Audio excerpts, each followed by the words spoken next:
Hey, we're live. Well, I'm going to wait a little bit just for some people to come on. Hopefully, I sound pretty decent. Hold on. I'm gonna move the mic a little bit. There we go. Hopefully, I sound okay. Hopefully. I don't think I do. Hold on. There we go. I think I got it. Hopefully, that works. I better shut off the fan. There.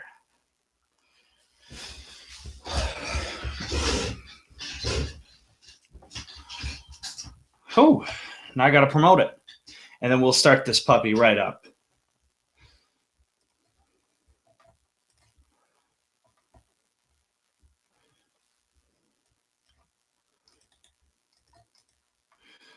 Boop, boop, boop, boop.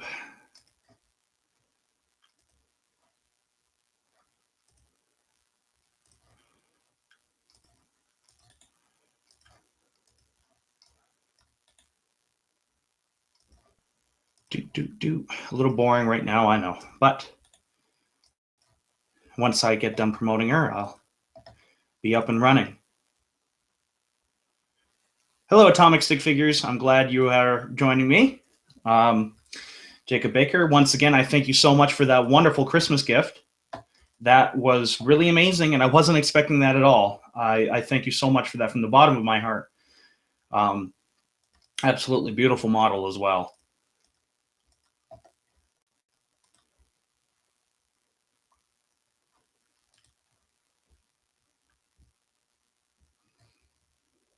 And there.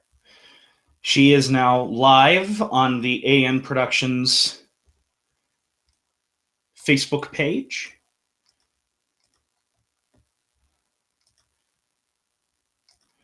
Now she's going up on the Godzilla Saga.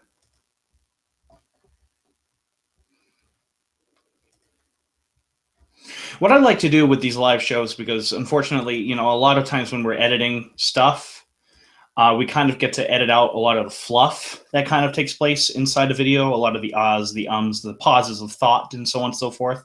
And what that does is it creates a feeling that we know more of what we're talking about, a more continuous flow of a video. And unfortunately, with live shows, that cannot really happen. So what I like to do is I like to put on music in the background, if that makes any sense, because that kind of buffs out some of the ahs and the ums and the pauses. At least that's what I like to do. Like right now, I am listening to the soundtrack for Godzilla against Mechagodzilla, which has sharply grown up on me. I mean, I've always was a fan of that score, but I was never a huge fan of that score until recently when I found it, and I was listening to it, and it just blew me away. And so here I am now, listening to it, and it is probably my third favorite Godzilla score ever now. I will go that far. Hello, Josh. How are you doing? I hope you're doing good. I certainly am.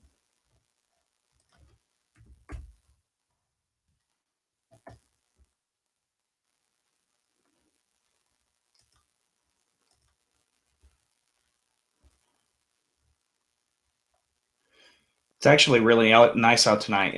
I know it's been a really warm winter for us, and I'm very happy now that it is snowing out and everything like that. So,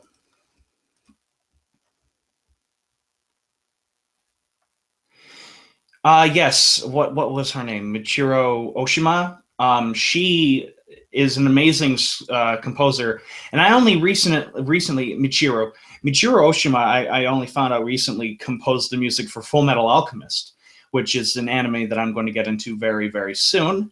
I probably should have gotten into it sooner, but instead, my friend and I are probably going to watch it sometime tonight.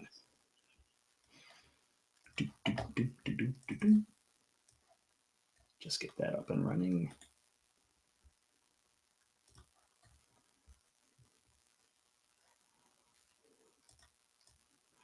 I don't usually listen to a soundtrack like that, but I'm here today to talk about the Godzilla saga, about Godzilla and everything, and so on and so forth. And so that I need to get in the mood. So that's what I've gotten into. I'm actually watching all of the Miyazaki Tezuka films. I'm watching that's Godzilla versus Megaguirus, Godzilla against Mechagodzilla, and Godzilla Tokyo SOS because I haven't seen him in a long time, and I'm interested in him. And since I got to speak with him and have a really good conversation with him at G-Fest, I've been very much interested in seeing his films again and seeing if them in a new light. I can tell you that Godzilla versus Megaguirus, this is the first time I've seen it, and I think it hasn't been 10 years, but I wouldn't surprise me if it was 8 or 9. And I'm saying that I don't really like the film because it feels very prototypey, considering what the rest of the films were, or his other 2 films were. But it's not terrible. I really like the opening. The opening is really cool. I love the birth of this universe. How they moved the capital from Tokyo to Osaka and everything like that. They try to find ulterior motives, which that kind of segues into the Godzilla Saga. What Tezuka did in this universe in Godzilla vs. Megaguirus was take the universe that they had, right? The universe that they had, and changed it, tweaked it just a little bit. History was still almost the same, but it's just a little bit different because of Godzilla's attack. And that's very much so what I did with the Godzilla Saga. If you're interested, I have a video called The Godzilla Saga Alternate History Timeline. And that explains how the attack in 1954, how Godzilla's attack in 1954 has changed history, has changed, the outcome of what has happened in our history. For example, what happens is because of this, there's a huge national pride thing that comes up as one country blames the other for who revived Godzilla and stuff like that. The Americans blame the Soviets blame the United States. And thus there's more of a patriotic sense here in the United States. The result of that was Richard Nixon getting elected instead of JFK, which, for those of you who don't know, in the 1960s, yes, I did a lot of research on this. That was one of the closest, if not the closest presidential election in the history of this country, of the United States. And Richard Nixon barely slips by. And because Richard Nixon had a slogan that was peace and prosperity, he would not have gone to Vietnam. So the Vietnam War never happened. The whole ordeal with the draft never happened until the 2000s after 9/11. When 9/11 happened, that was when we went to Iraq and Afghanistan, and boom, look at that. We have all of these kind of issues going on. Basically, everything that happened in the 60s and 70s kind of happened later in this universe. Though, as because of other things I don't really want to get into, our military might kept growing. So weapons in this universe are far more advanced than what they are now. I mean, we still have tanks and stuff like that, but we also have maser guns now, and basically these what we would call super weapons. And that's because after World War II, everything happened in the 60s between us and the Soviets, thanks to Richard Nixon and a bunch of other things. So yeah, I did a lot of research with this timeline. After all, I have been working on this for 5 years. So before I answer any questions, I want to bring up this kind of thing. I want to bring up the fact that this is a Godzilla Saga chat. I do want to kind of focus more on the Godzilla Saga than Godzilla. Maybe when we start running out of steam, we can start going into Godzilla itself. But I do kind of want to focus on the Godzilla Saga for at least right now. Before I answer any of your questions, I want to say this. I want to say, what is loneliness? That is one of the key factors for the Godzilla Saga, not just for a lot of the human characters and stuff like that, but also for Godzilla himself. Why Godzilla acts out in rage and so on and so forth is because of this feeling of loneliness. And to be honest, a lot of this stuff came out was when I was creating all this stuff and reinventing a lot of this stuff was when I was extremely depressed. I have depression really bad. I'm not afraid to admit that now. And I started writing a lot of this stuff when I was very depressed. And one of the reasons why I felt so depressed was because I felt so lonely, so alone. And the result of that was creating this whole idea of the reason why Godzilla is so lonely. Is because we created him. He was our mistake, and we created him. And now he's the only one of his kind. There's this great poem. I don't know who wrote it, but there's a great video. Somebody made a great animatic video to it as well. Wonderful, wonderfully well done. Where it's like, I was the last of my kind, you made me the first, and now I could never be any lonelier. You know, that pretty much encapsulates my Godzilla's character in a nutshell, right there. So, thank you very much. Let me just check.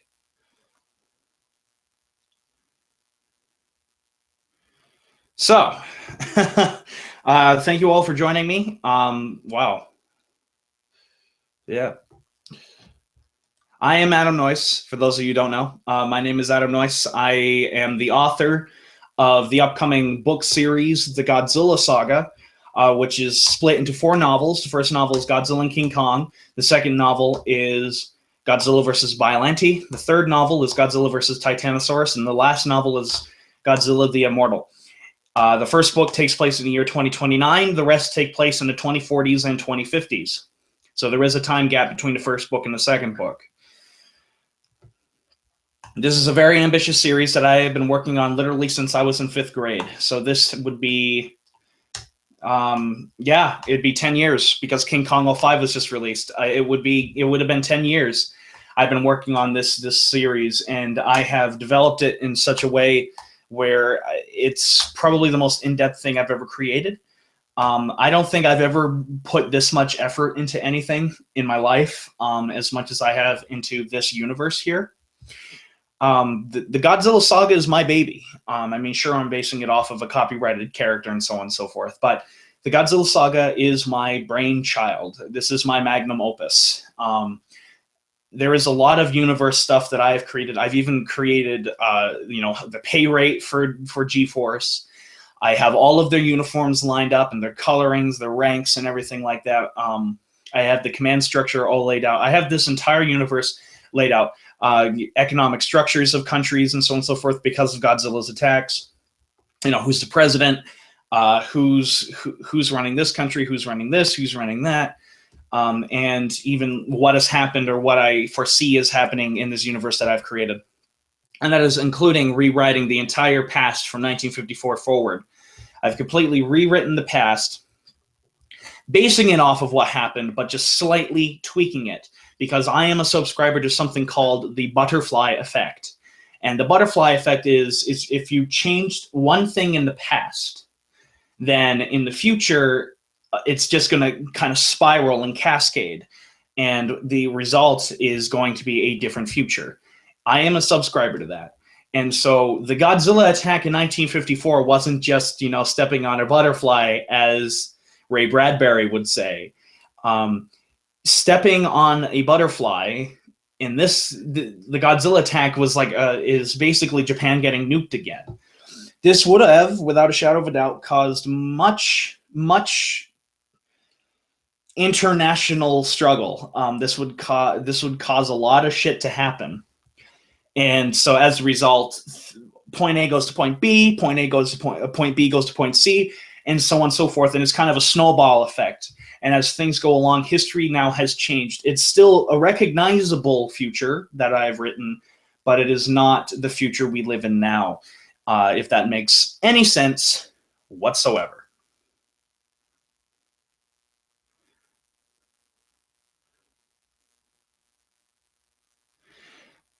Oh, man, I'm way behind. Well, hello, Andrew. I'm glad you're joining us.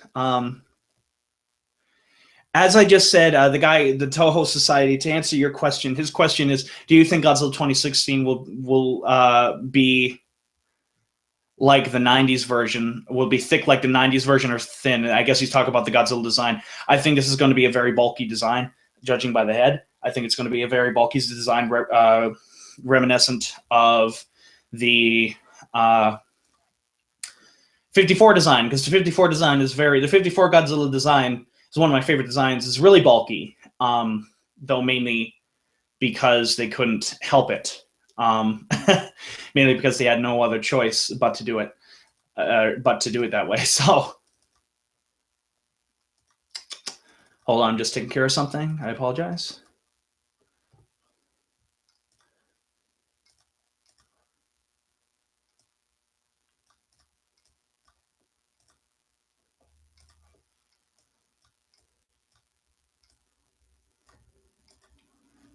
There.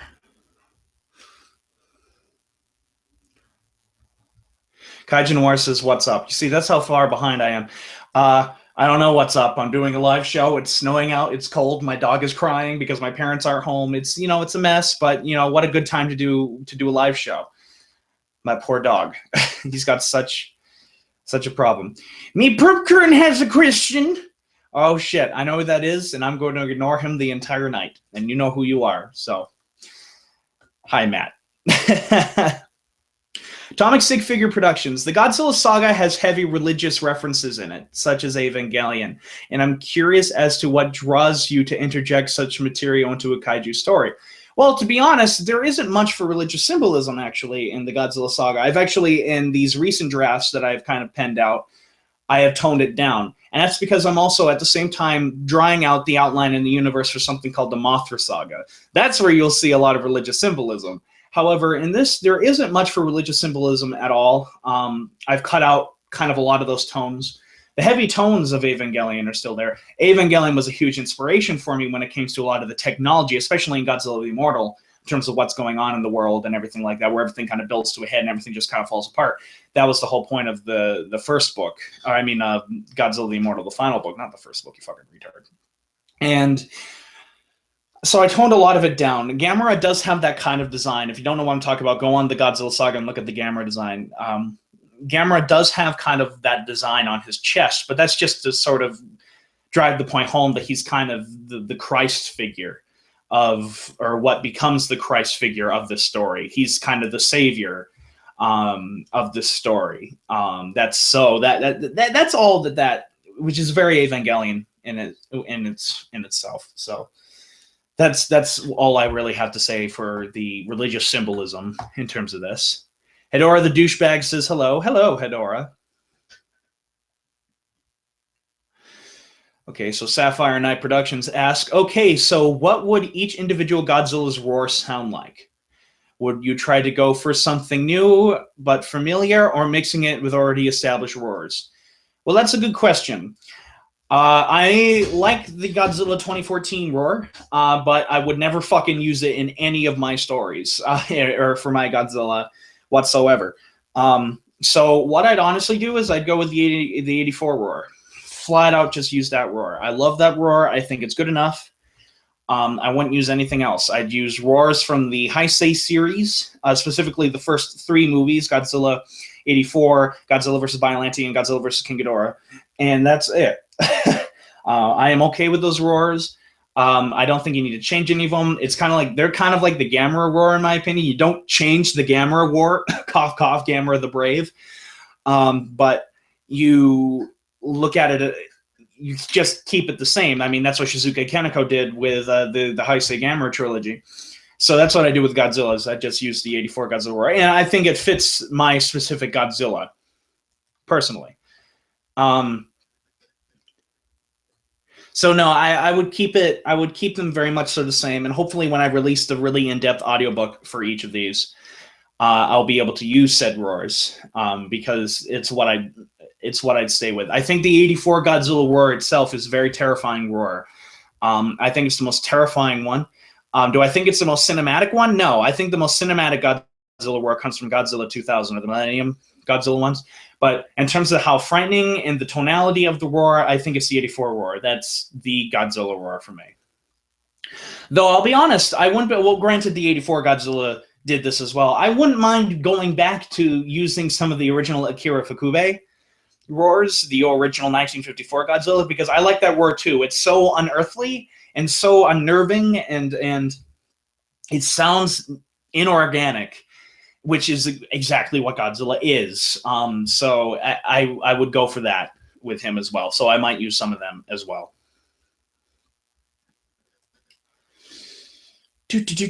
Question: how would you defend yourself from a Godzilla attack? Well, I sort of answer this in the Godzilla Saga. You go underground. You go as far underground as you could possibly go.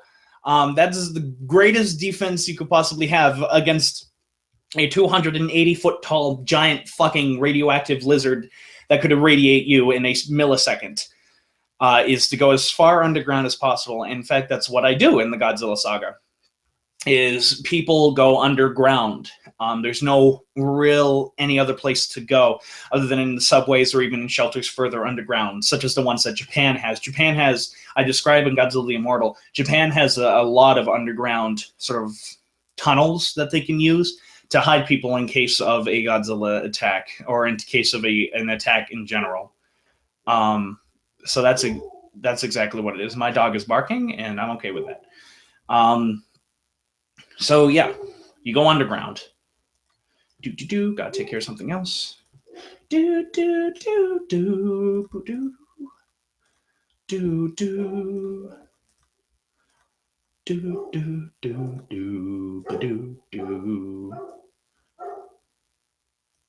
My parents might be home.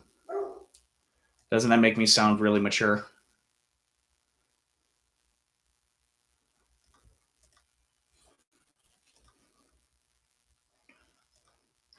Me Perpcorn.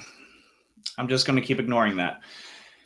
How will you release your book series? In which format? Well, the main format I want to release the Godzilla Saga under actually really is an audiobook. I really want to release this really in-depth audiobook. My plan is to have, actors in it, voice actors in it, and so on and so forth. And I want it to include music, sound effects, and so on and so forth. So it'd be like a really in-depth audiobook. Can I really release this? No, I don't want to release it on a fan fiction site. I don't. I really don't. So I'm not quite sure. Though, to be honest, I will probably release the PDF format. And what you'd have to do is, because I can't legally make any money off of these, I would make you donate $5 and I would give you the 4 books. It would be something along those lines, and they would be in PDF format. And I also want to emphasize that each novel, there's 4 novels, remember, each novel is split into 3 books. Each novel is split into 3 books. So basically 3 parts. So with each novel, there are 3 parts. There's a part 1, part 2, part 3. Except they're named books. So there's a book 1, book 2, book 3.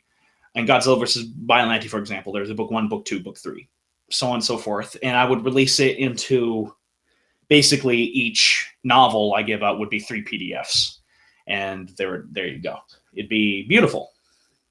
Hopefully, if it works out. Of course, you can wish in one hand and shit in the other and see which one fills up first,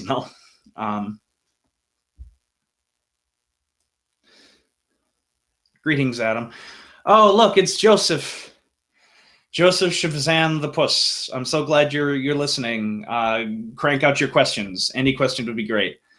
So, Society, will any characters from your films-books be referred or films be referenced or make an appearance in your books? In terms of canon characters, no. This is its own continuity. I do reference a lot of characters such as Dr. Sarazawa, Dr. Yamane, so on and so forth. But I do have a lot of references to characters in name only. For example, a character in Godzilla the Immortal, his name is Major Otane. He's named after the main scientist guy from Destroy All Monsters. The main character in the Godzilla Saga, his name is Colonel Glenn Adams. If you don't get that, you're not a Godzilla fan.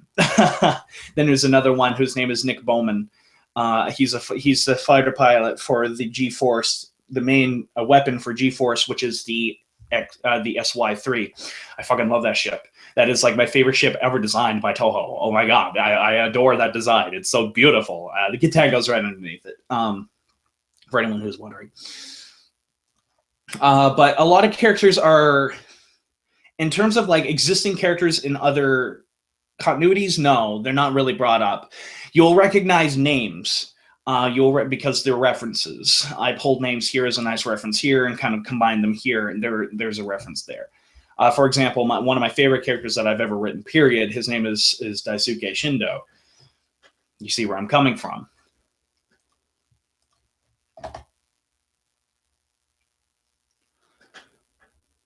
Thank you, Hedora. Because there's a lot of vehicles I need designed. Hi, Nick. I'm glad you were able to make it. I know that you had some issues going on, or whatever was going on in your little world. So I'm glad you're able to make it. Thanks for coming out. So another Adam, not just me, says, "Hey, thanks again for sending me the link to these movies you review, The Human Vapor." Well, I guess that means you liked my reviews. Thank you very much. I have a lot of fun doing it. In fact, I call that my hobby. I love reviewing these films. They're a lot of fun to take a look at. So I'm glad you enjoy. I have fun putting them together. I've enjoyed discussing films, and so on and so forth. After I did a Shiro Honda-thon, I learned a lot about the art of making films. It's so funny how you learn stuff that you don't intend to learn. I learned a lot about story structure and so on and so forth from doing Congratulations, the Neon Genesis Evangelion retrospective, which was where I went through every episode of Evangelion and reviewed it. I went into an in-depth analysis mode on them, literally scene for scene. And, with I treated a Shiro Honda-thon more as like a standard review where I watched it and then I took a bunch of notes of what I liked and what I didn't like and so on and so forth. It taught me a lot about the art of filmmaking. And now I can easily say that Shiro Honda is probably in the top 5 of my film directors, of my most influential film directors, if not in the top 3. He's somewhere in there. I love that man, and I have him to thank a lot for both my film career that I have now and hopefully my future career.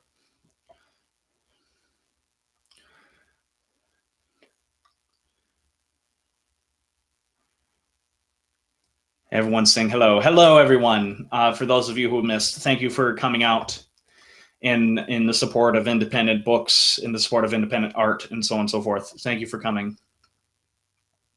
Adam Wolford. Adam asks, are you going to add Mechagodzilla in your story? If so, are you going in-depth development? Well, actually, you are correct. Mechagodzilla is indeed in the Godzilla Saga. Where'd you go?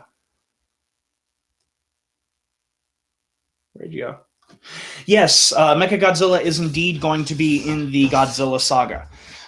In fact, he is kind of built up a lot from book 1. I mean, from Godzilla versus Titanosaurus to Godzilla the Immortal. He's built up a lot. In fact, he becomes a very big main character in terms of the kaiju-wise or mech-wise. He's a very big main character. And he is very important for the Japanese. If anybody wants me to talk about the Japanese, please let me know. I'd have a lot of fun, but I kind of don't want to bore you guys with the Japanese because I have created so much for them. I don't really want to bore you guys with some technicalities. So, but yes, Mechagodzilla is going to be in it, and let me tell you that I go into great depths of explaining what he is and what he does.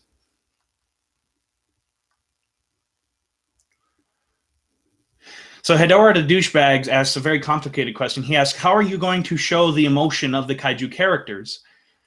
Oh, well, I've discovered that in a lot of books, and I'll tell you what, that I'm a very plot-driven man. Whenever I write my stories, especially one as big as the Godzilla Saga or as in-depth as the Godzilla Saga, they're very plot-driven. And the result of that is I was inspired by one of my favorite... he's my favorite author of all time. His name is Jeff Shera. He writes a lot of war books, which they're kind of historical fiction, but they use real-life characters, if that makes any sense. For example, he wrote one called The Last Full Measure, which is my favorite book he ever written. And that one of the main characters is General Lee. And he is very plot-driven, very, very much so. These are the facts. Here's what happened. Then he says this. He thought about this, blah, blah, blah. And so that's what I do a lot in the Godzilla Saga. However, to convey a monster's emotion, that is by far the toughest thing to do. I've had the hardest time. There's a great emotional scene in Godzilla and King Kong where Minla, Godzilla's kind of adopted son, and Godzilla meet up for really the first time. And it's a big emotional scene.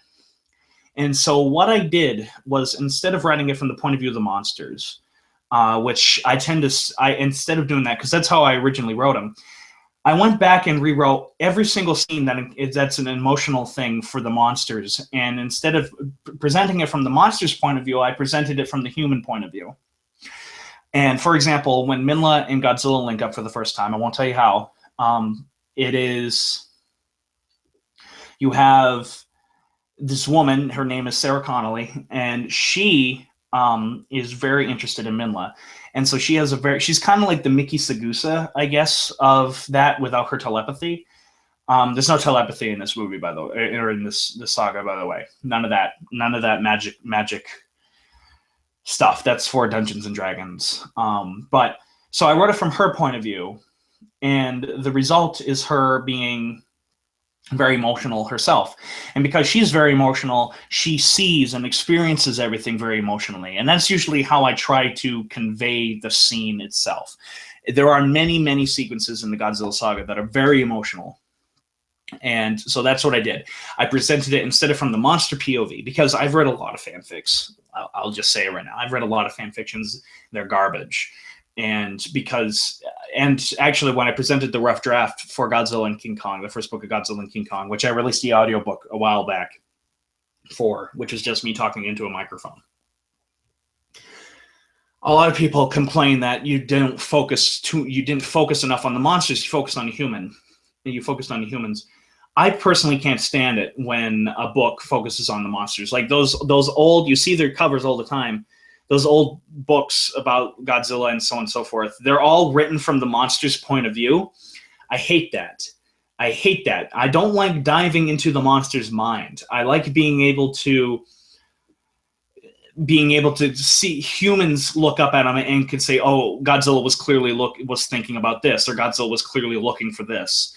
I think that's a more logical approach. I think it's a more realistic approach. And quite frankly, I think you can convey more emotions, because humans, you can relate more with the human than with the monster per se. It's both a little easier to write, and it's also, I think, packs the punch more. So a very good question, and I thank you for asking that. Nick Jackson asks, I take it you share the same sentiment for Bill in Gamera the Brave fake roar? Well, I'm a fan of that stock roar. Don't get me wrong. It's a fun roar that I would use in one of my movies, hands down. It's a fun stock roar, but it's not Gamera. That's the problem. Luckily, there's apparently a fan cut that I was able to watch online. I can't remember where they just took out that roar and replaced it with Gamera's actual roar. And I was like, wow, this movie's so much better now that Gamera actually has its actual roar. And for the record, yes, I would use Gamera's roar. I would not edit it. In fact, I want to make this very clear. I would not use Heisei roar. The Heisei roar is not different. It still has the same pitches and everything. But for some god unknown reason, they took the bass out of Gamera's roar. They took the meat out of Gamera's roar. So all we have is a shell. And I don't like that. So I'd go back to Showa Gamera. I would go straight back to Showa Gamera. That roar is the superior roar in my opinion. And I would go with that. There, I said it. Atomic Stick Figures ask, if you do get around to doing an audiobook, are you going to have a solo narrator or do like a radio drama and recruit different people to voice various characters? I would have a narrator. I would have somebody reading the description. Whenever a character talks, it would be that actor, blah, blah, blah. It'd be an audiobook, a full-length, in-depth audiobook. Somebody did a really good audiobook to Dune, one of my favorite books ever. It's about 20 Bibles thick, but I don't care. It was a wonderful book. And for that one, each character had a different voice actor. I do that. Look up the Dune audiobook. You'll be able to find it. It's right on YouTube. That's where I watched it, or listened to it, I should say. And that's what I do.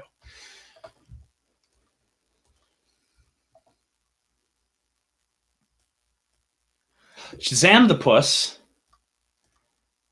Oh, God. Why can't I? Hold on. I need to refresh it. Damn.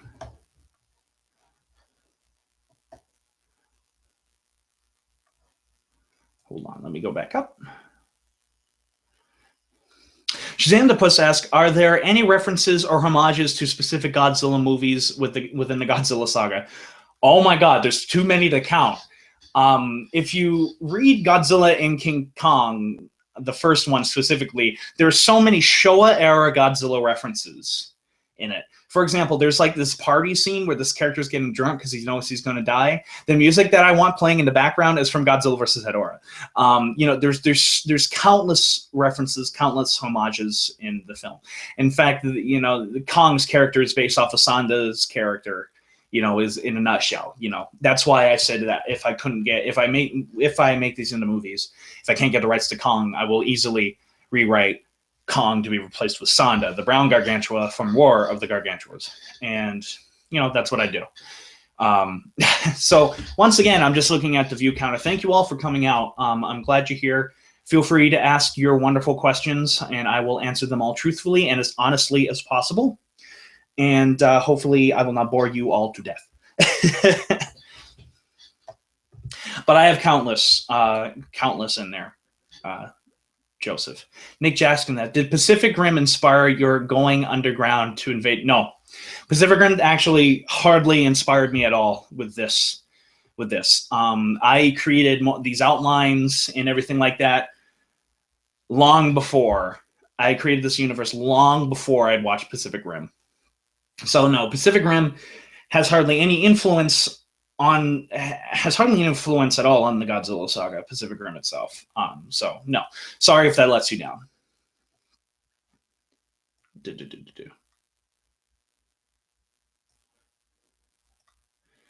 Adam asks, sounds like the old radio show from the 1940s. You were referring to the audiobook. Yes, that's kind of what I would love to go for. I would love to go for that kind of old feel, where you just kind of sit down and listen to it. That's what I kind of want to go for. And hopefully you'd enjoy it. Jacob, yes. Yes, I want you to be a voice actor in the Godzilla Saga so bad. I would love it if you would join me and be an actor in it. Hoorah.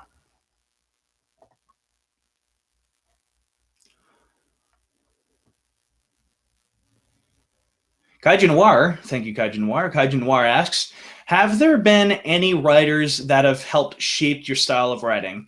I've kind of answered this just a tad bit before, but there is one man in particular that has influenced my style of writing more than any other, and that is Jeff Shara. Jeff Shara is my favorite author of all time, and he writes historical fiction. And again, he kind of tells a story with real characters. For example, in the last Full Measure, General Lee is a real story. In a book, None Less Than Victory, General Patton is one of the characters, and he writes from their point of view. He has heavily inspired my style in terms of the flow of the writing, in terms of how the writing is being presented, in terms of where the information is put in compared to where it goes into characters' thoughts and where they speak. He has influenced me probably the most out of everyone. I will also put a little bit of Stephen King on there. That was more unintentional because I live in northern New Hampshire, in the middle of nowhere. And so I kind of write these characters grew up in this kind of area. And then I started getting into Stephen King and so on and so forth. And I realized he does the same thing. So that was more unintentional than anything. But mainly it is Jeff Shara. Very good question, Andres. I know a tiny bit about this is Jacob. I know a tiny bit about some of the kaiju in the stories, but how much will they vary from what a majority of kaiju fans are familiar with, butterfly effect and all? Well, that's actually a very tough question. Varan is in Godzilla and King Kong, and he's kind of the main foe for King Kong on that island he's at, where Kong is located. And, for example, Varan, I've taken away his flying squirrel powers because they were goddamn ridiculous. You could not tell me that would actually work. And so I took away his powers. In terms of characters-wise, they're very familiar to what we want. And I made that decision way before Godzilla 2014. 2014 kind of mixed our characters with Godzilla enough. And some of us were very displeased with it. I personally didn't really care, but I made this decision a long time ago, a long time before. The closest thing you could get in terms of Godzilla's character is it's a mixture of GMK Godzilla and early Heisei Godzilla in terms of his attitude towards everything. This Godzilla mainly acts out of pure hate of us humans. He purely hates us as individuals. He just hates us because we created him. He was dead, or kind of dead. He was in hibernation. He was the last of their kind. And if anybody wants me to get into the Godzilla sauruses, because there's multiple species of Godzilla in my series, I went into that in depth. If anybody wants to ask about that, let me know. But in short, basically, Godzillosauruses were social creatures. And Godzilla, being the only one of his kind, is extremely lonely. And because of that, he is extremely bitter and extremely angry. And he blames us for creating him. He blames us for attacking him. He blames us for waking him up. He blames us for creating his entire aura, his new form. And because of that, he will not rest. There's actually a line from Godzilla vs. Titanosaurus. There is a line where I believe it was General Shelburne. He says he will not rest until every single one of you are dead. So that pretty much explains my Godzilla in a nutshell right there. Yes. Oh, shit.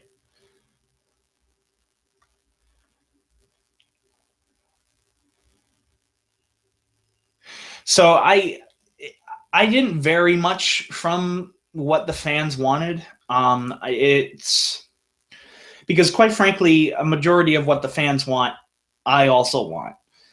So Godzilla is the bad guy. I will say that. There's hardly any sympathy you can receive for Godzilla, except at a few moments in Godzilla the Immortal and in Godzilla and King Kong.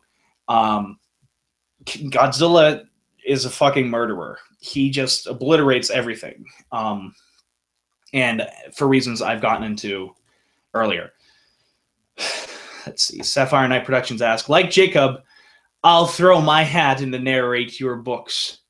But besides that, would you give each kaiju a prequel origin, possibly except Titanosaurus, which you and I had an idea with the kaiju snow lion? Oh, yes, I remember that conversation. As for prequel stories, no. I haven't thought about that. If anybody else wants to write that, sure, go ahead. But I will not. Once I'm done the Godzilla saga, if I do anything, it would be in that universe, but it would focus more on the politics of that universe, because I've had a blast making the politics of this universe. And I would make something that revolves around that. For example, the President of the United States towards Godzilla vs. Biollante, and into Godzilla vs. Titanosaurus, he is a character from Godzilla and King Kong, and his name is Major McTavish. I forgot what his first name is off the top of my head. But it is basically inference throughout the entire thing that he basically bullied his way into becoming President of the United States. And I would love to write a book about what he did, because I know what he did, but you guys wouldn't care.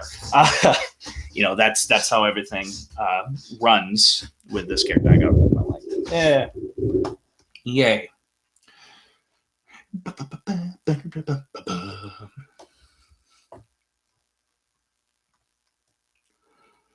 But yes, Andrew, I would also love it because you have a wonderful narrator voice. I would love it if you would be willing to do a few characters and blah, blah, blah, blah, blah for the audiobooks, especially Godzilla and King Kong. Godzilla and King Kong, I think, not only will it be the thickest and longest book from the series, but it'll also be it has the most characters in it. So it's because there's a lot of universe building in that novel. Godzilla and King Kong, I just want to also say this right now. Godzilla and King Kong serves a lot as kind of a prequel to the trilogy that follows. A lot of characters are introduced, like Shelburne and McTavish are introduced in Godzilla and King Kong. A character named Shindo, who I want to talk about later, hopefully, maybe, if you guys care. He's introduced in the Godzilla Saga. A lot of characters are introduced in Godzilla and King Kong, and then they become main characters later. They're kind of like side characters in Godzilla and King Kong, but they pop up and then they become main characters for the rest of the trilogy. I know that's a very strange structure, but I didn't know how else to do it, and so I went that route, and hopefully you guys won't kill me for it. Master Video Studios has arrived. Yay! Nick Jackson asks, what inspired you to write these stories? Just because you wanted to, or just because you felt you had to? I never feel like I have to do anything. That's one of my basic philosophy. That's part of my basic philosophy, is that I don't have to do anything. I do it because I want to. I did it because I wanted to, not because I had to. I'm not Quentin Tarantino, arrogant prick, where he thinks he has to make good movies because we all need art, when in fact we all pick art on an individual level. And I started writing these because I wanted to. It's plain and simple. I wanted to. I've always wanted to make a Godzilla story, and what started out as being really simple kind of evolved into this really complex universe that I have created and what I'm working on now, which I am almost done Godzilla and King Kong. I only have one more scene to write in Godzilla and King Kong, and then I'm going to send it to my beta reader, Patrick Galvin, which he'll read it through and say, cut this out, add this, cut this out, add this, fix this. He'll fix a lot of the grammatical errors and so on and so forth. And I'm almost done Godzilla versus Titanosaurus. I have one more section to write, and that's it. And then I'll be done, and then I'll finally have Godzilla versus Biollante to write. Godzilla the Immortal is completely finished, and everything. So, yeah. But no, I wrote them because I wanted to. I have fun writing. I write a lot. I write a lot of short stories. I've been working on my own original novel called Plague, which is 4 short stories thrown into one, kind of an anthology, and hopefully you guys will be able to read that soon as well. But yeah.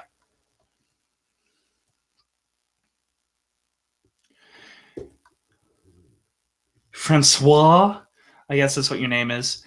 Do you plan on releasing at least one of your 4 books soon? Well, the answer is I don't know. I wish I could give you a full answer on that, but it depends on how long it takes to finish the books individually and so on and so forth. What I would prefer is for them to be finished, all 4 books to be finished, or for all 4 novels to be finished before I release them. And therefore I can completely control when they're released and so on and so forth. That's what I prefer to do. That's what I would prefer to do. That's what I'm going to stick with. So sorry if that lets you down, but I'm going to stick with what I know will work. I'm going to be safe. Zombie Spinosaurus asks, you mentioned a desire to portray Gamera as a Christ figure. How does this fit thematically into the overall narrative? What drove this decision? Well, if I was completely honest, I'd say Evangelion drove that decision. But no, in actuality, I shouldn't have said Christ figure is extreme. I just wanted that kind of that picture there to show people that yes, he is the good guy. And what happens is throughout Biollante, well, the second half of Biollante, all of Titanosaurus and all of the Immortal, is that humanity just gets shit on over and over and over and over again. Our characters just fail. Our characters are losing their minds because of how much they're failing. They're cracking under the stress. And especially in Godzilla the Immortal, this is the end of that country. The island of Japan will still be there, but it'll be basically one giant Chernobyl. And the result of that is, their apocalypse. And Gamera is ultimately created by a mixture of our sins, and what I mean by that is by what we've done in the name of science and all the questionable things we've done in the name of science. And he's both organic, and he's very organic. Like, he was a real being before everything, but then Godzilla happened, and the humanity experimented on him, and he became this kind of monstrosity thing. And so he ultimately becomes, while Godzilla is very much so the bad of humanity, all he knows is the bad because that's what he was born with. Gamera was actually born and raised by humans. He was created by humans. He was molded by humans. And the result is that he knows the good side of humanity. He knows that we're flawed individuals, but he knows that overall we are good. Deep down inside, despite all of our flaws, we have good intentions, and we are overall just good. We are born good. Godzilla doesn't think that. Godzilla thinks we are bad and that we need to be wiped off of the face of the earth. In order for the earth to continue to grow, or in order for Godzilla really to feel accomplished, he needs to wipe humanity off of the face of the earth. And Godzilla is a true selfish character in that sense, where he's not doing this for Earth. He's not doing this for any other purpose other than his own basic rage. Gamera, on the other hand, is very selfless and so on and so forth. So, yeah, hopefully that answered your question.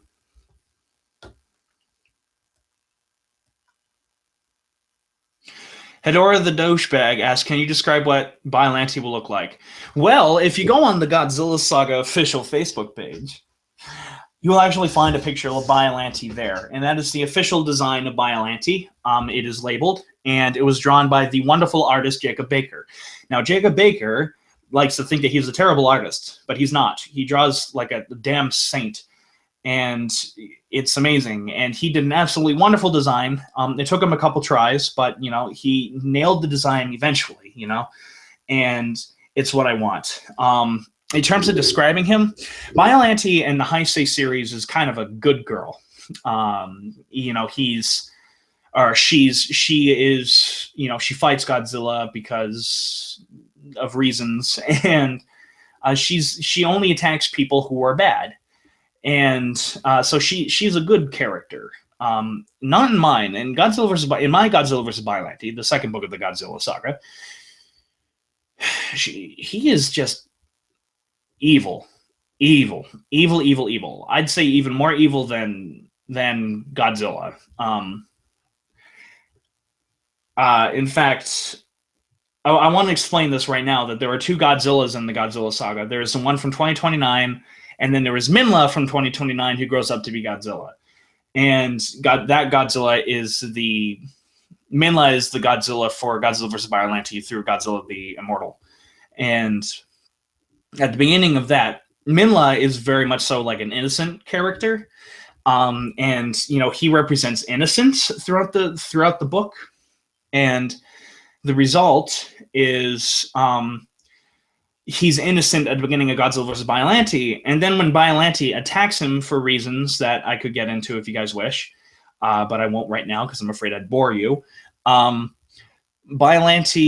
angers Godzilla, and he knows that Biollante was made by humans, and thus he gets pissed off and falls in the same footsteps of his adopted father from Godzilla and King Kong. So once again, the history repeats itself. But anyways, Biollante is the reason why Godzilla turns into what Godzilla is for the rest of the series. He's pretty bad. Yeah.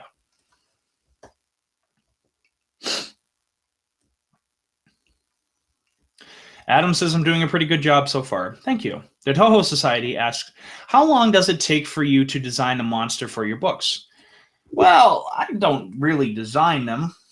That's what my artists do. I have two main artists working for me right now. Well, working for me right now. We're doing art for me. One is Jacob Baker, the Kaiju Maker. He is a wonderful artist, and he usually designs the kaiju. And then we also have Andrew Batekadagalala. I can never pronounce his name, but he is a member of Sapphire Night Productions, and he designs a lot of them. And basically what I do is I said, combine the head of this with the body of this with the spikes of this. It's essentially what I have envisioned in my mind. And it usually takes anywhere from 2 to 3 weeks to completely design them. It took a few months for a redesign for the actual Godzilla design itself. So, yeah, it takes a lot. For those of you who are new here, I am Adam Noyce. I am the author of the upcoming book series, the ambitious book series, the Godzilla Saga, featuring many kaiju, and hopefully you will all enjoy them. This is a Q&A for that. If you have any questions, silly or non, please do ask, and I will answer them as truthfully and as best as I possibly can. So thank you very much, and I hope you enjoy.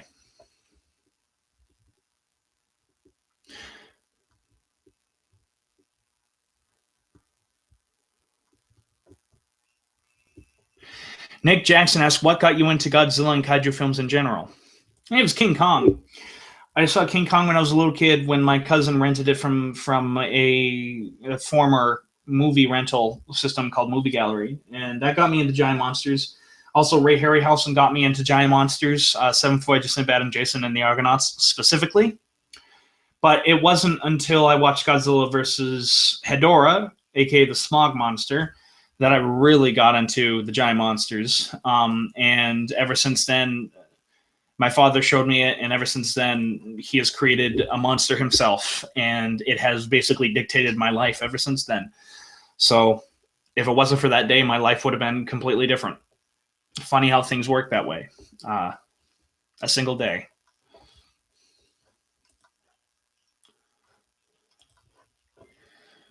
Okay.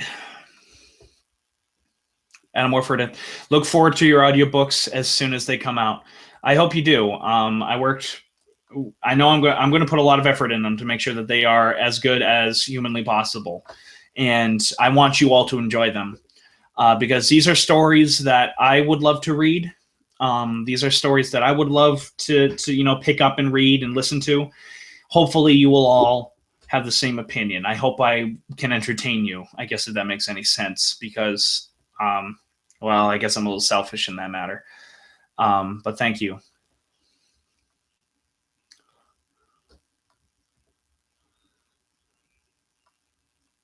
Ooh, I gotta go up. I gotta find where I was. Nick Jackson says, and the no Pacific Rim inspiration does not let me down. It's just when you described going underground, it reminded me of Pacific Rim. I could see how it described you. I actually really enjoyed that about Pacific Rim, about them going underground and everything like that. It was a lot. I really do think that that was really good, or really well handled, because I think it's the best logical step for humanity to make in case of something as crazy as this happening. It is to go underground. So I like that a lot, and it actually let me down to see that somebody else more famous than me beat me to the punch.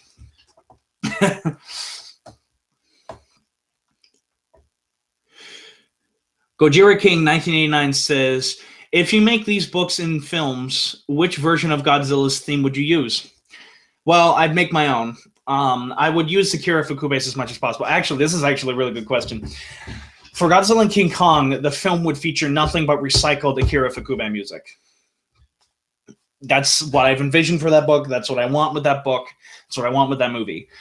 Is nothing but recycled Akira Fukube music, both famous and non-famous. And I'm a huge Akira Fukube fan, so I have a lot of his soundtracks that a lot of people don't normally think of when they think of Akira Fukube. As for the rest of the books, I'd want their own score. As for the rest of the movies, I'd want their own score. Specifically, I want them done by the music group Cell Dweller. I want the music done by the band Cell Dweller, Clayton. And that's because Clayton is a really cool guy. And the reason why I want to go with that is, and to defend myself, is because recently I've been into a few movies where the soundtrack was done not by a composer but by a band, and they have been utterly beautiful scores and utterly epic scores and amazing scores that, quite frankly, should have won the Academy Award for Best Original Soundtrack, not the shit that actually wins. One film was Daft Punk in Tron Legacy. Say what you will about that beautiful, gorgeous film, but the soundtrack is utterly amazing. Everyone agrees that the soundtrack makes the movie worth watching. The other one was also kind of ironically made by the same director, but Oblivion. Oblivion was done by M83, which is the French band, I think.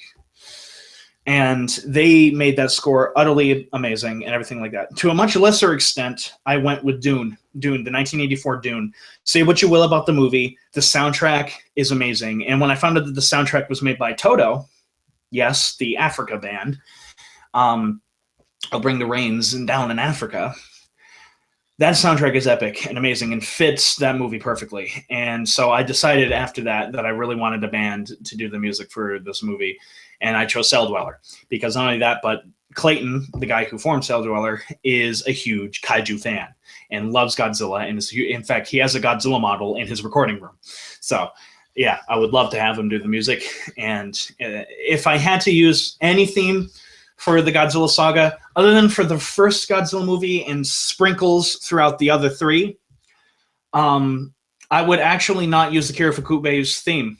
I believe that Michiru Oshima's theme fits Godzilla, my specific Godzilla, more than the Kira Fukube one. So I would go with her score, but mix in some Akira Fukube as well. I would use some of Akira Fukube's theme sprinkled here and there, specifically for really epic moments.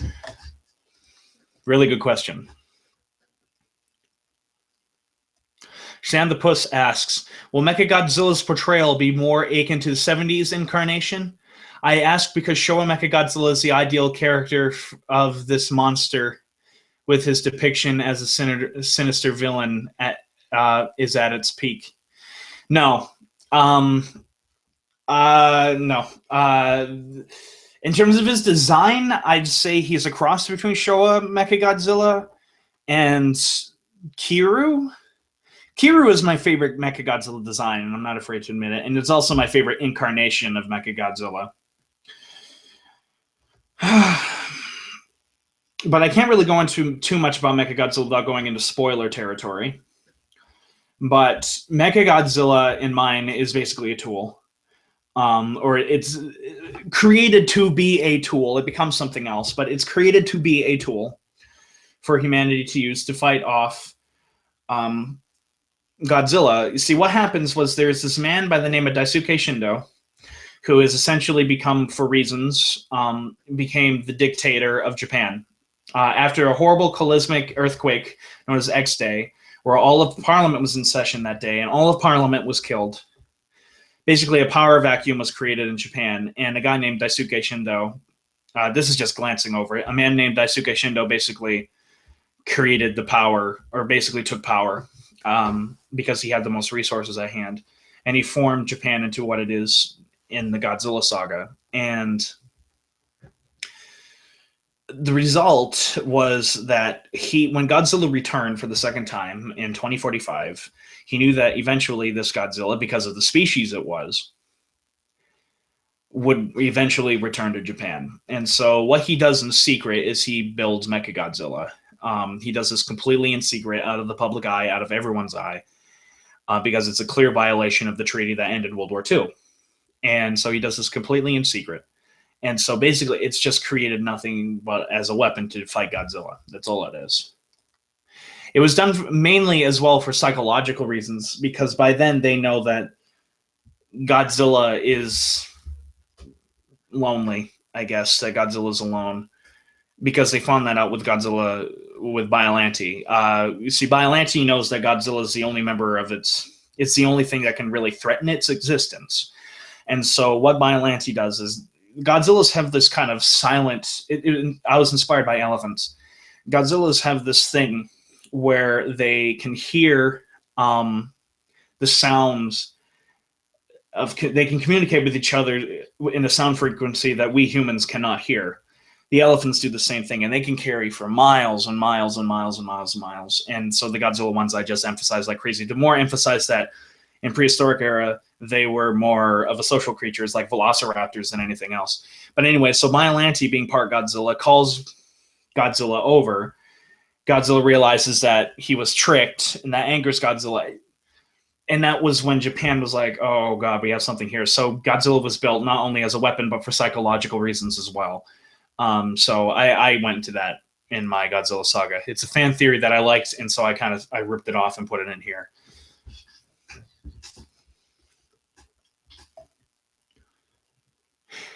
Nick Jackson asked me if I'd ever do an Ultraman Saga. No, I'm not a big enough fan of Ultraman to do it justice. There are a lot more qualified people, such as Kaiju Noir, who could do an Ultraman Saga and do it way better than I possibly could. He's way bigger of a fan of it than me, and he would handle it a lot better. I would be the wrong man to do it. So no, I would not.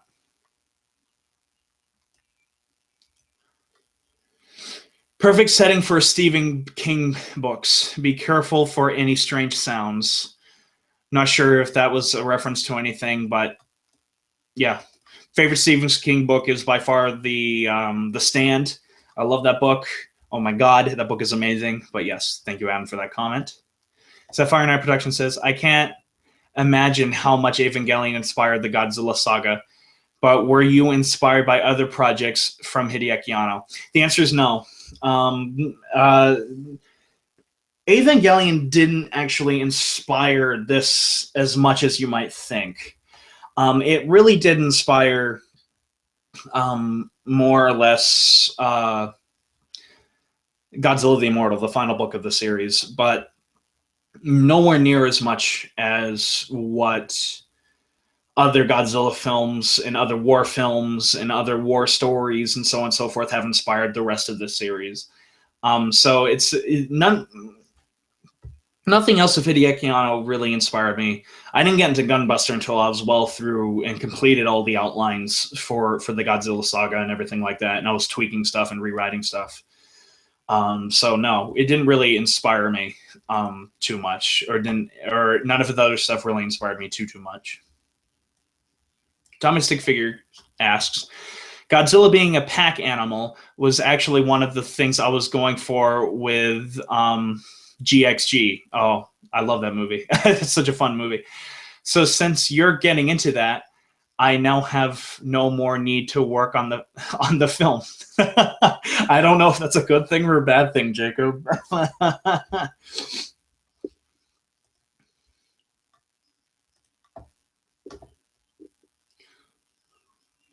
So Nick Jackson asks, in general, do you prefer Godzilla as a villain, anti-hero, or just hero? I prefer him as a villain. I always have preferred him as a villain. I think he's the perfect villain for something like this. He's a great backdrop for a lot of stuff, kind of like the Borg. And I always preferred him as a villain. Don't get me wrong, in the Heisei series, when he kind of becomes an anti-hero, they do it extremely well, in my opinion. However, in mine, he's a straight-up villain throughout the entire thing. I think I've always just kind of preferred that. Don't get me wrong. That's why the Godzilla from GMK is one of my favorite incarnations ever. That's why things happen. So yeah, that's why I prefer him evil. Let's see. Toho Society asks, will Gamera try to reform Godzilla and tell or show him how good humanity is, but fails and almost dies from it? I can't really get into that without going into too much spoilers, but I can tell you that Godzilla is extremely stubborn, and Godzilla thinks he's right. And when you have someone who's stubborn and thinks they're right, it's very hard to convince them otherwise. And I can tell you that the fight is extremely bloody, extremely gory, and extremely huge. There is a reason why I saved that fight for the final fight of the entire series, and why the ending fight to Godzilla the Immortal is basically all of Book 3 of Godzilla the Immortal. The entire battle is one long part of the book.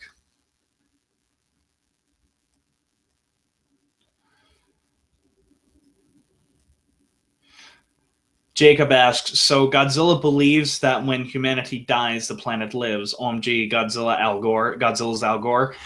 No. No. I made a mistake. I said that. I shouldn't have said that. Godzilla is basically pissed off at humanity, and it's a personal vendetta against humanity. Anything that was either built by humans or anything that was made by us, he hates, and he will just keep destroying. It was almost inspired by the 53 version of War of the Worlds, where the Martian war machines would just go up and down, back and forth, and travel in triangles, and just wipe out everything man-made in their path. And that actually heavily inspired what Godzilla does in the Godzilla saga. Godzilla just hates humanity and wants to kill him just because he wants to do that. There's no other exterior motive other than that. He just wants to be a dick, essentially. He's the ultimate troll. And so you can connect the dots about the horribleness of that character as everything goes along, but I digress. Judging by the Gojira Gigantus asks, I love your name, by the way. I always like that name, Gigantus. I don't know why. I know it's kind of like considered an abomination to the Godzilla series, but I kind of like that name, Gigantus. It's a cool monster name. Anyways, I just wish they didn't choose it to be Godzilla. But anyways, Gojira Gigantus asks, judging by your profile picture of the Facebook page, is Godzilla symbolism of something from the Bible, or what is it? Well, the crown of thorns in the Bible is usually considered something bad. I know it's associated with Jesus, and in many ways, Gamera is associated with Godzilla, but I put the Godzilla thing there, one, because I thought it would look cool, and two, because the images coincide. What happened was when Jesus was crucified, or before he was crucified, the Romans put on a crown of thorns, signifying that he is a fake king. And what happens is that these crown of thorns are kind of evil. These represent like the horribleness and falseness and so on and so forth. And then we have Godzilla there, who is also evil and everything like that. And I thought the two would kind of work together, and so on and so forth, and everything along those lines. So that's why I chose that emblem, designed by Dylan McCandless, Super DM64, and that's why I put that design there. So.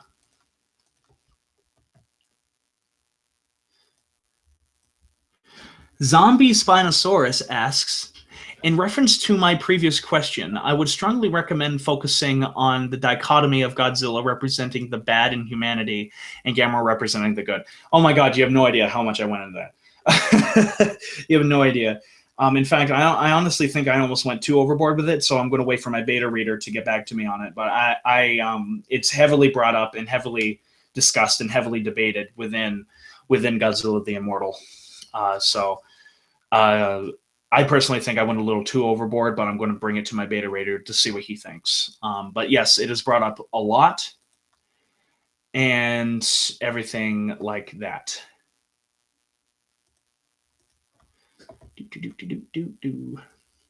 And then Zombie Spinosaurus says, this could help to create a sense of thematic unity and give the story a relationship between the two proper a proper through line. Yes, I'm aware of that. I'm a huge fan of something called parallel lines, which is when two characters kind of go down the same route, and that's heavy with two characters. You have Daisuke Shindo and Godzilla. They kind of parallel each other in terms of their downfall, and so on and so forth. So I'm a huge fan of parallel lines. I'm a huge fan of things coming full circle, and so I definitely do that a lot in the Godzilla saga. Things that happen in Godzilla vs. Biollante wind up coming up in Godzilla the Immortal.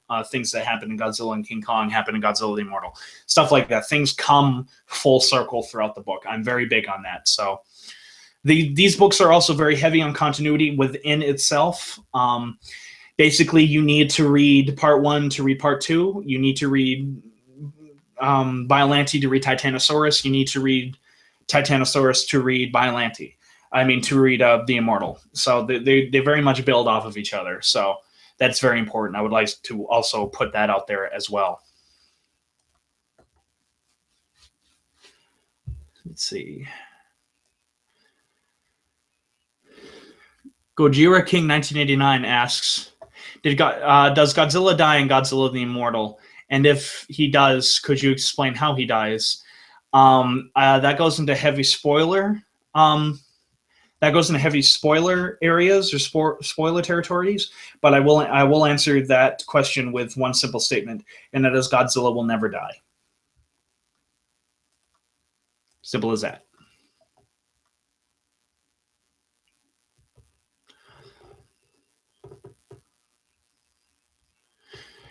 Kaiju Noir asks, what type of designs do you have in mind for Minla? Oh, you know, the design from the Showa series. Now that you have turned off this live chat and have completely unsubscribed from anything to Godzilla Saga related, I will give you the true answer. The true answer is I'm definitely going for more in terms of Minla's design. The one from Godzilla vs. Destroyer, Godzilla Jr.'s design. I'm definitely going for that kind of thing, or that kind of design. I want him to look like a baby Godzilla or a younger Godzilla. His name is Minla. Actually, I want to explain, because I know that the next question deals with why call him Minla. The reason why I call him Minla, it's a nickname that kind of stuck. What happened was in 1967, the same year that Son of Godzilla was made, for everyone who doesn't know.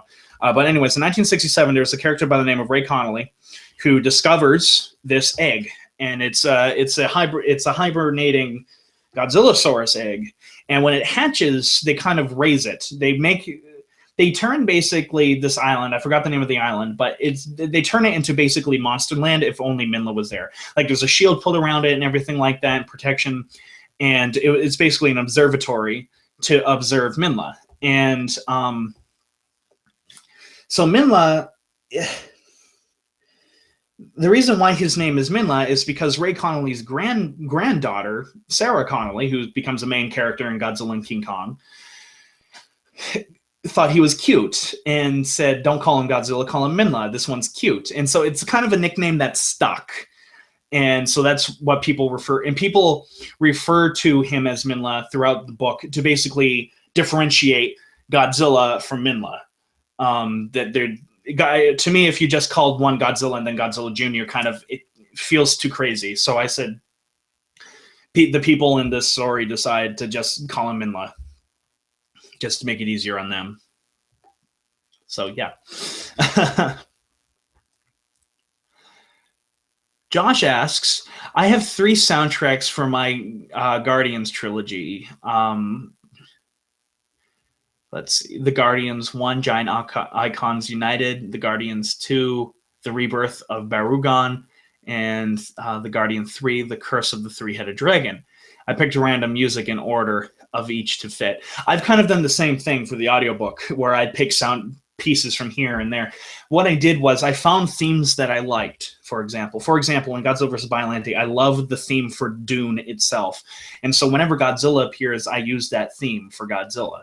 But I picked themes from, actually, the Mass Effect trilogy I use a lot of music from, because I think the Mass Effect trilogy really mixes, in my opinion, the electronic soundtrack that I want and the orchestrated soundtrack that I want, very much so. However, that being said, I want the soundtrack for Godzilla the Immortal to be very orchestra-based, little techno. I mean, yes, of course, it'd be techno, of course, or some electronics, of course. But that'd be it'd be mainly heavy orchestra stuff. Because that is very much so like the most like inorganic one of the series. And what I mean by that, there's a lot of,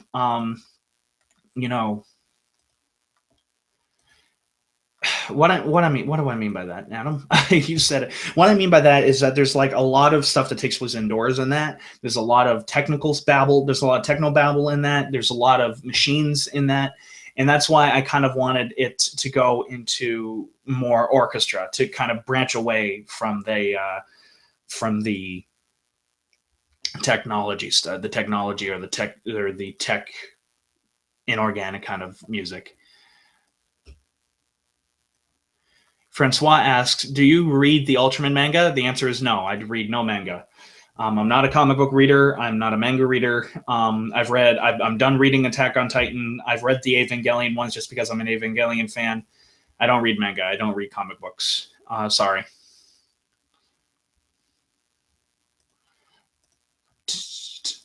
Sorry, where Eagles Dare's main theme from Ron Goodman just started playing in my ears, and I love that soundtrack to death. Look it up. It's amazing. Anyways. Were there any kaijus throughout? Are there any kaijus thought of for the Godzilla saga but got scrapped? Yes, there was. That's actually a very good question. As I stated earlier in this chat, Varan becomes kind of the foe for King Kong on his island. It was originally Anguirus. Anguirus was the monster, but I wound up going with Varan. One, because I think Varan needs to be in a movie. But two, I think the clash in colors would work better because Kong's fur is very black and a little bit of brown, but very black. And while Varan is very red. You see, in Godzilla and King Kong, when Godzilla and Kong actually fight, both Godzilla and King Kong are black. First off, that's something else I would like to say. The Godzilla skin color in my series is the darkest form of skin color you could think of. The one that takes place from Biollante forward is basically black. He's basically black. His skin color is basically black. As a hugely inspired by the GMK design. But I thought that the coloration of Varan would contrast with Kong's better, since Varan is red. And so I thought the two colors would contrast better and make it easier to follow and both thematically kind of fit better, that there's a difference between these two beings. Dun, dun, dun, dun, dun. Dun, dun, dun, dun, dun. Dun, dun, dun, dun, dun. Sorry. My favorite part of the freaking score just popped up. But anyways, that's actually a very, very good question, and I'm glad you asked it. Another monster that I had planned was, let's see, in Mothra. In the very first draft of Godzilla and King Kong, Mothra was in it, and including the two fairies, and I thought it was just too ridiculous and just scrapped her for the second draft. Let's see. Titanosaurus originally wasn't going to be in it. It wasn't going to be Godzilla versus Titanosaurus. It was actually going to be Godzilla versus Rodan. And I cut Rodan out mainly because I don't think that fight would be very interesting. To be completely honest, I don't think Rodan is good for a movie with just Godzilla and Rodan. I think Godzilla and Rodan can fight in it, but it needs to be something like Ghidorah the Three-Headed Monster. It needs to be something like that. And so I didn't think it would be interesting enough. And so I went with Titanosaurus and went with the Frankenstein kind of theme throughout it because I think it would fit better.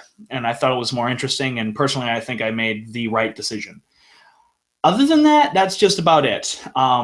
I kept... Oh, yeah. In Godzilla and King Kong, there was also... in the first draft, Gezora and Kameba had a cameo in it. They were two monsters fighting on the island. I cut them out because I thought it slowed everything down too much.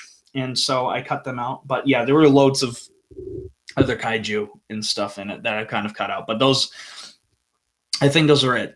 Yeah, I cut them out a lot of times either for thematic reasons or for pacing reasons. I cut them out. That's a very good question. I'm glad you asked it.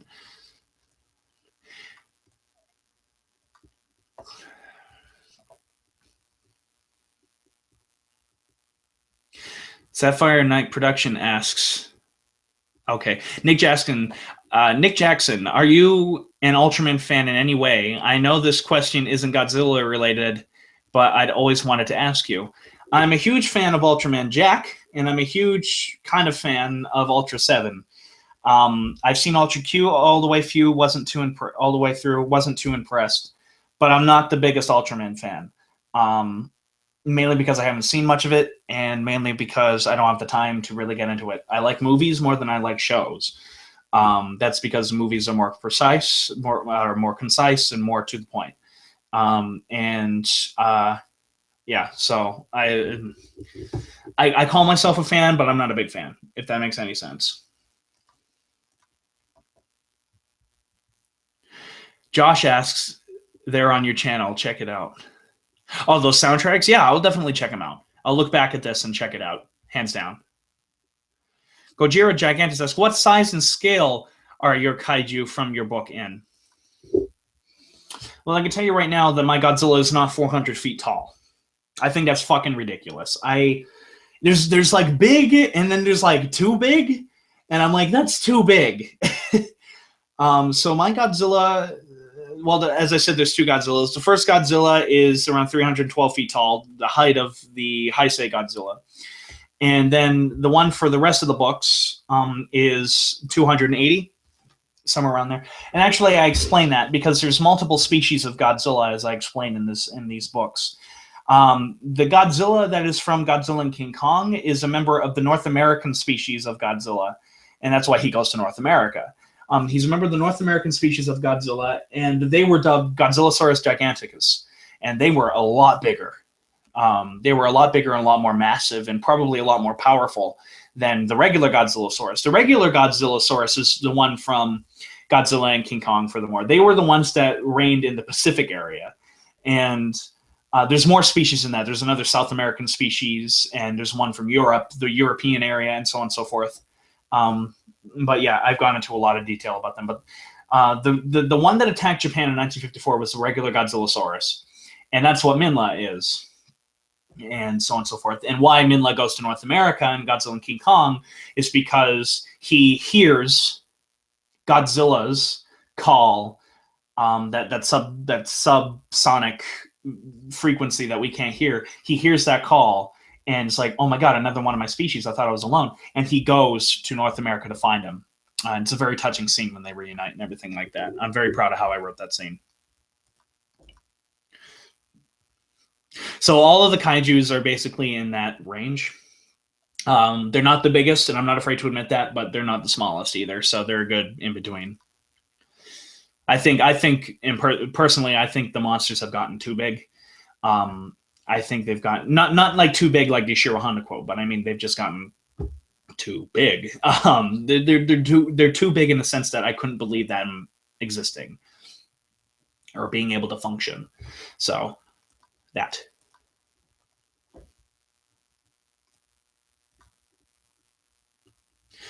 Shazam the Puss asked, "Good Lord, I just realized how many typos I made in my last comment. My apologies." Yes, you should apologize.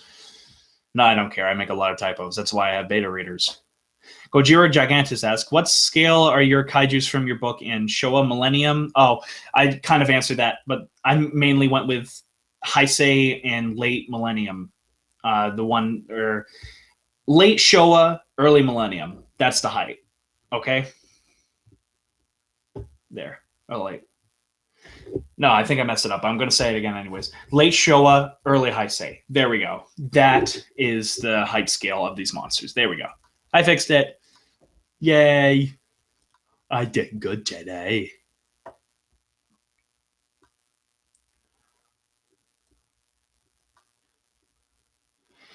Shazam the Puss asks, "Do you base your Godzilla's evil personality off of GMK's?" Kind of. Except for that one, there was a purpose. On that one, it was because those were the souls incarnate of all those who died in World War II, or the Japanese soldiers who died in World War II because people forgot. Now this one's just evil. This one's just a dick. It's pretty plain and simple, plain as day. He's just angry. So it's basically kind of a more simplified version of GMK, I guess you could say.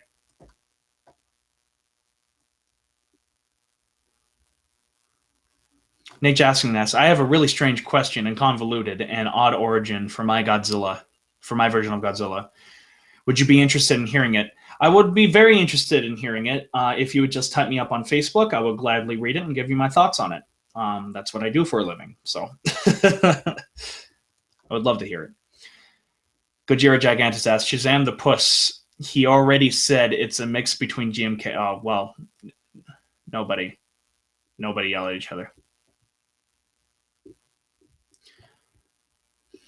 Kaiju Noir asks, "With Godzilla Resurgence coming up, would you ever be interested in doing an Anothon?" No. It'd be like doing a Stanley Kubrick-a-thon, and I don't want to do that. I don't want to get into a shitstorm, because as much as I love doing Congratulations, the Neon Genesis Evangelion retrospective, I also met the worst parts of the internet doing those. So I don't really want to go down that path again. And I know Anno is one of those directors that people are either up in arms about, like me, who absolutely love him, or those who absolutely detest him. And everyone thinks they're right, which in reality, no one's right. So, including me. So, no, I wouldn't do an Anno-a-thon.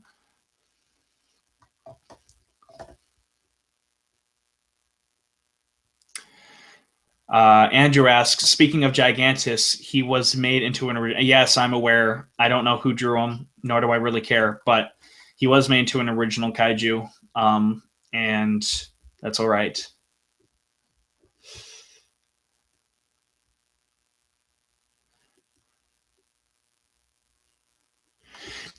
Nick Jackson asks, this might be a no-brainer, but what is your most hated Godzilla and Gamera movie? My most hated Gamera movie is without a shadow of the doubt Gamera Super Monster. That movie is just so boring and so bad that even Zero was entertaining by comparison.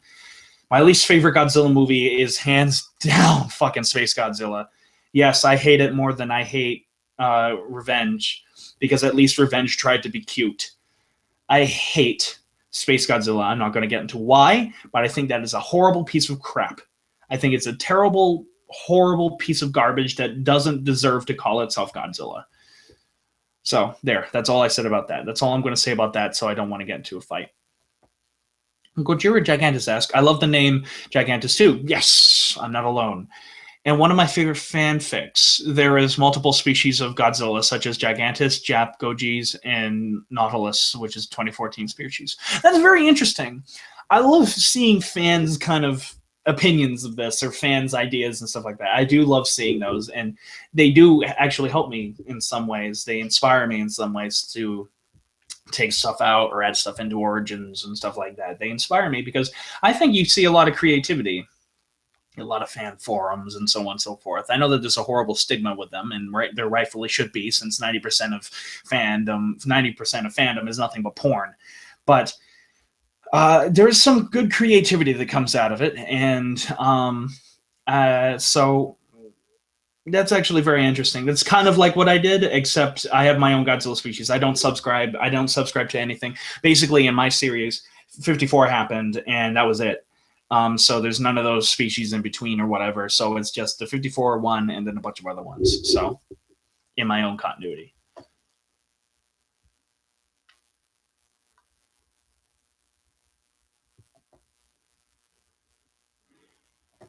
Gojira then says, and the Gojirasaurus branched out from the Gigantus line.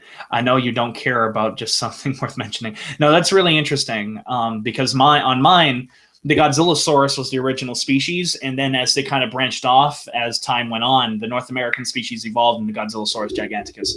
So, yeah, very interesting. I'm a huge geek when it comes to like prehistoric stuff. Like one of my favorite shows ever is Walking with Dinosaurs. I know it's outdated by now, but when I was a kid, I was like, whoa! It was like the greatest thing ever.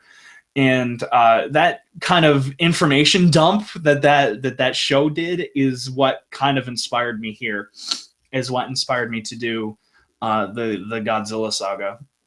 Yeah, stuff along those lines. Andrew asks, who's a better artist, me or Jacob? Joking. But in all seriousness, in comparison with me and Jacob, what do both strengths and weaknesses? Well, Jacob's strength is everything. Jacob is just a good artist, and I mean that. Jacob, what I love about Jacob and his art is that he is willing to, one, take instructions. I'm going to get to you in a little bit, Andrew. Trust me. His willingness to change stuff to what you want, and also his kindness to it. He never really takes anything as offense when you say, I don't really like this. Could you tweak this? He never takes anything to offense. He's very good with that.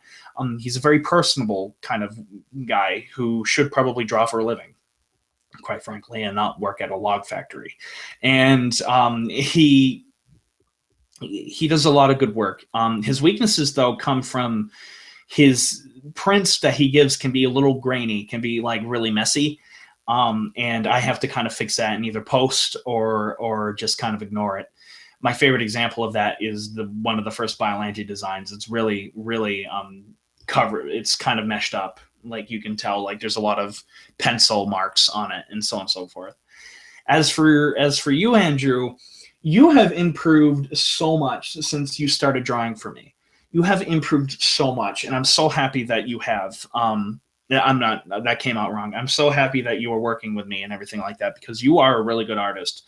I know that you posted a while back that you said that you don't really have your own style and you think that that's a problem. I think you do.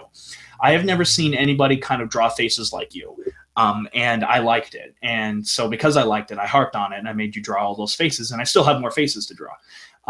And that's one reason why I had you design Godzilla, is because I believed in you. I knew you could do it. And I know, especially with the Godzilla, with the Saga Goji, we had by the name these are the two names that we dubbed for the Godzillas, the Godzilla designs. We have Giganto Goji, which is the one from Godzilla and King Kong, and then we have Saga Goji for the rest of the 3 books. Anyways, just a little funny note. Well, that's what we have. So yeah, and a lot of fun. And you were really good, and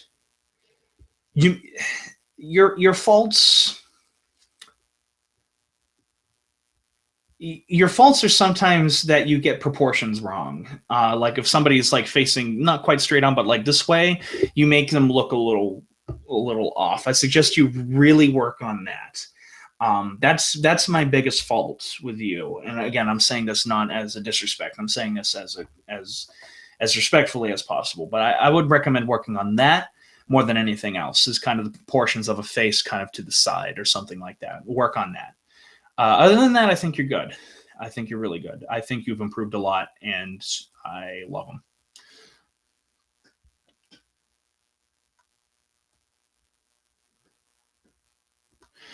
Josh asks, do you watch Godzilla vs. Koopzilla, aka Bowser, on YouTube yet? No, I have not, and I'm probably not going to. Sorry. Nick Jackson asks, why exactly are you a huge Ultraman Jack fan? Why? Because that's the only show I actually sat down and watched all the way through, and I thought the character development of the main character himself was the best out of all the Ultraman, or at least that I've read and stuff like that. And it was a fun show because it was very 70s, and it was just fun to watch. Everything like that. And all the kaijus were also very outlandish, and I am a huge fan of outlandishness when it comes to shows like that. I agree with Jacob Baker on that point of view. And all the kaiju in Ultraman Jack are very outlandish and very original, so I approved of that. Each week, each episode was like a new treat, and there's also some really good 2-parters in that show as well. Some of them are really good. Some of the characters are really good as well.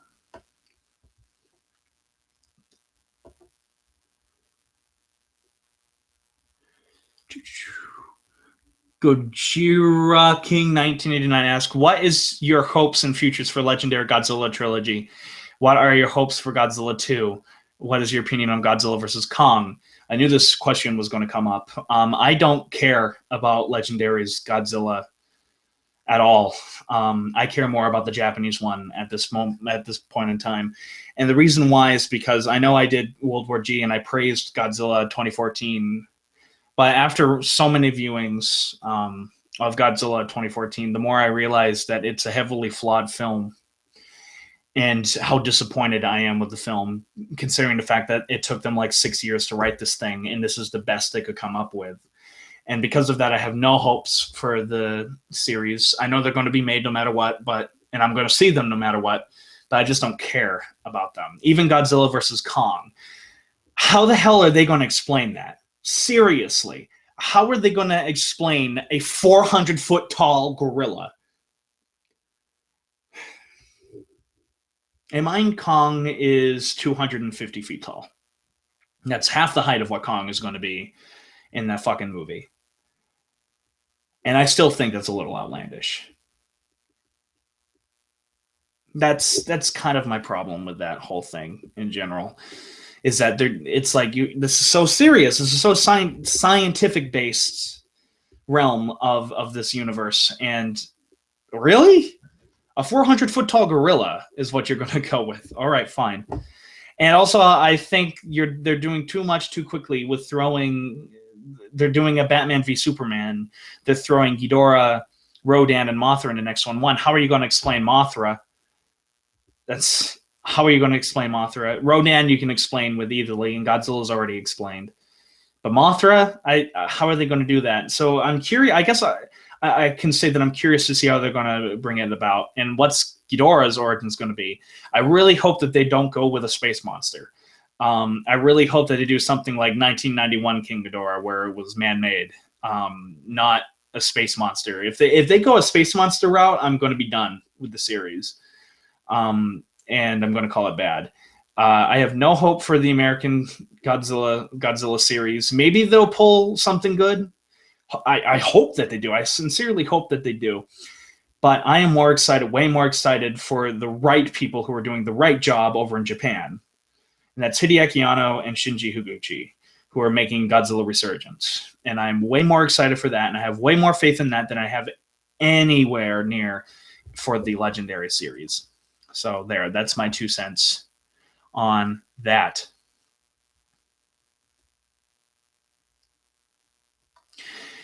Adam asks, would you like to have your books made into an anime or some animated films? I would love to have it done in an anime. I would love to have the Godzilla Saga made into an anime. The only problem I would have with that is that a lot of anime, and this is why I don't watch a lot of anime, is that everything is done very over the top and very exaggerated, while the Godzilla Saga, for the most part, is very grounded, down to earth. And I did that for a reason. I did that because that's what Ishiro Honda did for a lot of his earlier films. He made them very grounded. And I don't mean Godzilla films. I mean just his films in general. He made very grounded, very down to earth, and very kind of mellow. Well, not mellow, but, in terms of the acting, very normal, not over the top craziness, which is one of the reasons why I don't like the new Attack on Titan movie, is that they made the acting like it was anime. And that's not how you should do that. You should play them like normal actors. They tried to anime-ize the acting, and I'm like, that doesn't work for live action. And that's my one problem. If I was to do it, I think the style of the original Neon Genesis Evangelion is very good. It's not overly exaggerated. Neither is it too melodramatic, if you get what I mean, or too underdramatic, So I think that would be the style of the anime I would like to do. And a lot of people today, I think, would find that boring, which is silly in its own rights. But yeah, I wouldn't mind.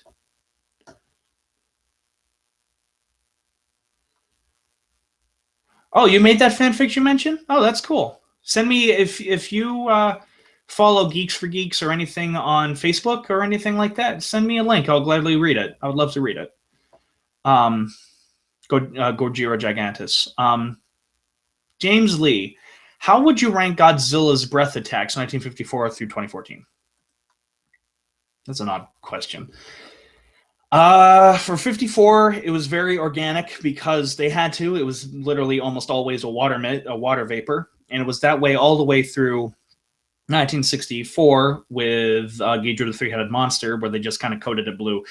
In terms of the Showa series, the best heat ray I have seen for Godzilla was definitely in Mothra vs. Godzilla. There's a lot of scenes where you'll see Godzilla kind of like flailing about and stuff like that, and he'll be breathing his atomic breath all back and forth and everything like that. And they matched it up perfectly with his mouth and everything like that. I also like it in Destroy All Monsters, but in Destroy All Monsters, they kind of messed up because you have the kind of curve, and I know that can be explained with heat, blah, blah, blah, blah, blah, but I know it was just a film mistake. It was done pretty well in that, especially there's one shot where it's the camera swoops down and up, and you see Godzilla turn, and his breath follows, and that was a pretty good and cool shot. So, in terms of the Heisei series, it got better as the series went on. I have to say, I am a fan of beam spamming, just because I love the pretty colors, and I think his atomic breath itself has been done the best in a Millennium series. That is the style of atomic breath I would love to have my Godzilla to have in the Godzilla Saga, is the ones from the Heisei series. I think they look the best, they seem effective, they give the point across the best, and especially the Burning Godzilla in Godzilla vs. Destroya looks utterly stunning with like the white spirals that goes down it. I love that. It looks so good. In terms of the Millennium, I think his best atomic breath was from 2000 in Megaguirus. I like that kind of design as well. If only it was blue. If it was blue, I would like it a lot more. But yeah, so those are my overall thoughts of the atomic breath.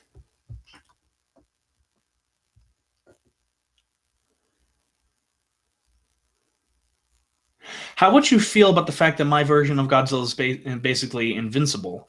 Nick Jackson. Um, I don't like the idea that monsters are invincible. I've never really subscribed. If you do it good, don't get me wrong, it'll be good. But I don't like the idea that a monster is invincible. For example, G-Force exploits heavily throughout my series that Godzilla has a weakness, and that's under his arm. Yes, I know that was taken from Godzilla versus Space Godzilla, but I admit that I like that. And when it was taken from under the arm as his weak spot, they had described it where they always aim there. They always aim there. They always aim for that spot because his flesh is the weakest there, or the thinnest there. So they have the best chance of penetrating it and actually doing some genuine damage, because normally it's his scales that manage to deflect a lot of the explosion's wrath. And so he has a weak spot. And of course, we as humans would exploit that weak spot in hopes to kill him. So that's my opinion on the matter.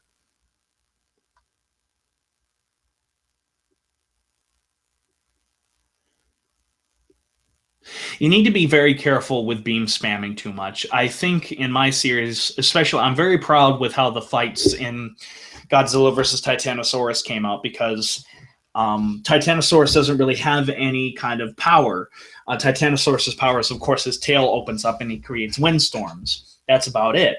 And so as a result, I had to make the fights way more physical in nature. I'm very proud of that fight.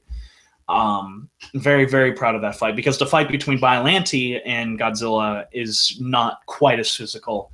And also the fight between Mechagodzilla and Godzilla is definitely not as physical, because it is a lot of rocket shooting and lasers firing and so on and so forth, and everything like that. So you do need to be very careful with that, of beam spamming too much. I mean, I'm a fan of beams, don't get me wrong, but there is a point where I think it's too much. In Godzilla vs. Space Godzilla, it was way too much for my liking.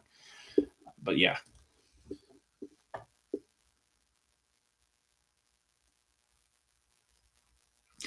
Gojira Gigantus says, if you are interested, I could share you my ideas in Godzilla fanfic, Godzilla Cataclysm. Totally original name. Seriously, sorry, blah, blah, blah, blah, blah. I actually like the name Godzilla Cataclysm. That's actually a really cool title. I'm not going to lie. Jacob, yeah, go ahead and share it. Go ahead and share it, and I'll bookmark it, and I'll read it a little later. Jacob asks, I know that you wanted to stick with the Toho Kaiju in your book series, but did the thought of integrating other studios' Kaiju, aka Gorgo, ever cross my mind? And the answer to that is, in all honesty, no. Some people have asked me, since Godzilla versus Titanosaurus, a huge chunk of the book takes place in England, why didn't I just use Gorgo? The reason was because I don't think Gorgo's interesting enough. I think Titanosaurus would have been way more of an interesting monster to use, and it would have been easier to get copyright information on. Yes, I am a bit lazy when it comes to that, but whatever. No, the idea for using an original or using other studios' monsters never really crossed my mind. I've always knew that I wanted to use Toho monsters, because Toho monsters, quite frankly, are the best monsters. So I always want to stick with the best, and that's what I want to do, and I'm going to stick with my guns and stick with Toho. But good question, Jacob.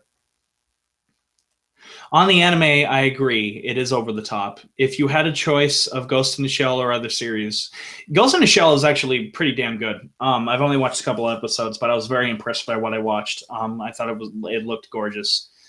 But yeah, anime tends to be really over the top, and that kind of bugs me. And the amount of fan service now that anime has, just, it bores me. It's like, I'm sick of this shit. I'm sick of it. One reason why to love Evangelion all the more.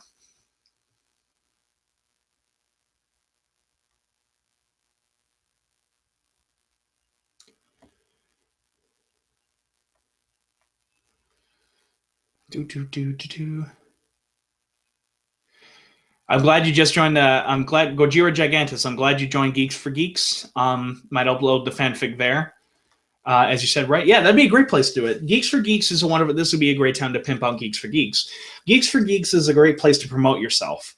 If you're an independent artist or anything like that, promote yourself there. That's the whole purpose of the group, is to have conversations about crazy geeky stuff, not just Godzilla related, but of all fandoms.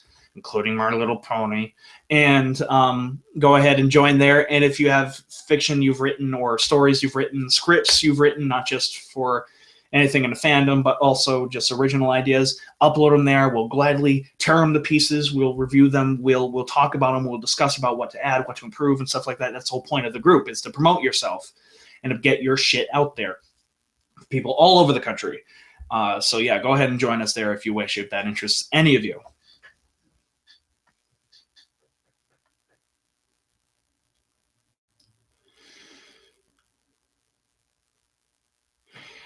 Jacob asks, did you develop new techniques for the kaiju? No specifics if you don't want to say. Well, I guess you're talking about in terms of powers. Well, you see, in mine, Godzilla has a thing called supernova. He's got this thing in his heart that's like a nuclear reactor, and he can cause it to melt down or blow up or do whatever he wants. But supernova is basically committing suicide. Once he uses it, he's dead. It's incinerated his body and so on and so forth. And this is like a huge ass atomic explosion going off in the middle of a city. Bigger than that. It will consume hundreds of miles and everything like that. And this happens twice in the Godzilla saga. Something like this kind of happens. Not quite supernova, but it happens twice in the Godzilla saga, and each time it does a significant amount of damage. It looks visually like the ending to Akira, you know, when like the supernova thingy happens. It looks visually very much so like that, a big white half spherical thing that just kind of swallows up everything in its path and disintegrates everything. Very close to that. But really, for Godzilla, that's really it. For Gamera has, you know, the chest beam, he has the mouth beam and everything like that. Just about that. Mechagodzilla has all the standard weapons, including the G Crusher. The G Crusher from Godzilla versus King Ghidorah, he has that. The only thing that's new, I guess, I kind of took it from Kiryu, but instead, Mechagodzilla, and you should know this, Jacob, you designed it. Mechagodzilla has these like shoulder thingies as a reference to Evangelion, but also for a practical reason, that when he's flying, they can fold down and they can serve purpose as wings. That's new. And he also has on his, I believe it's his right hand, it can form into a drill and stuff like that. That's from Kiryu, but it kind of like, it like smashes in like this, and then it can start turning. That's how it is.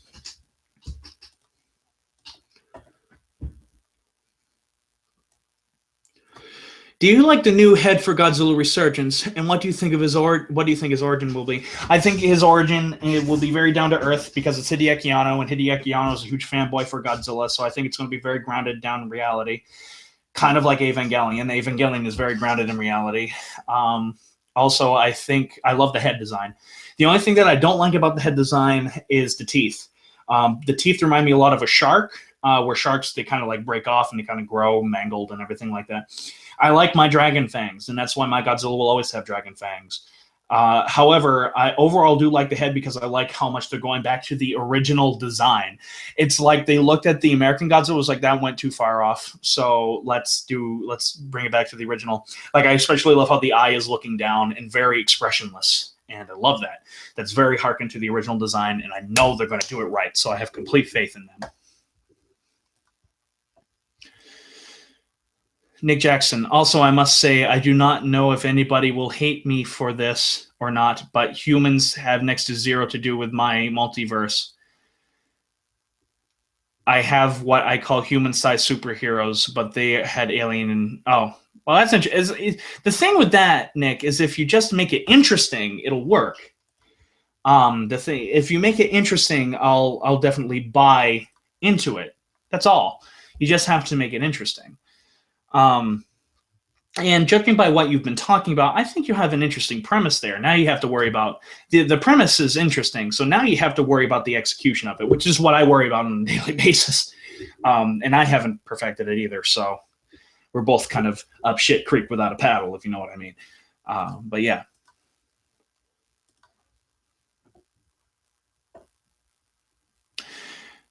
Josh Fornville asks, what you say if Japan decided to do a Godzilla versus Goku? Well, I'm not a Dragon Ball Z fan, so I wouldn't watch it. Sorry. Muhammad.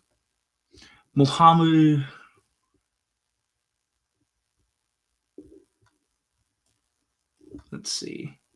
Nick Jackson asks. Nick Jackson asks, all my superheroes are their own thing, like Ultras don't have human help, but giant robots are sentient and not human. It sounds to me, Nick, that you should that you're trying to make like a post-apocalyptic thing, and that's, I guess, interesting and stuff. So again, you should just send me, post it wherever on Geeks for Geeks or wherever, and I'll definitely take a look at it if you wish.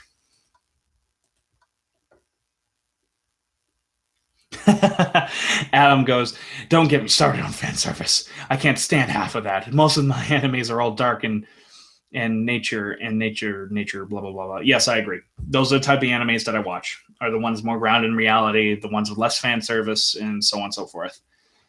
Sapphire Knight, I remember on your Atragon review you said that you had plans to make an Atragon series along with David. Are there any Toho Tokusatsu films that you would like to make or reboot or remake other than Atragon? Not really. We have it's a mini series. It's a 4-part mini series called Operation Atragon that David wrote the treatment to, and I'm writing the script to. And that's been put on hold for a while. And it was called Operation Atragon, and that's the only reboot we really have in mind. I would love to at some point remake Gorath or Battle in Outer Space or some shit like that.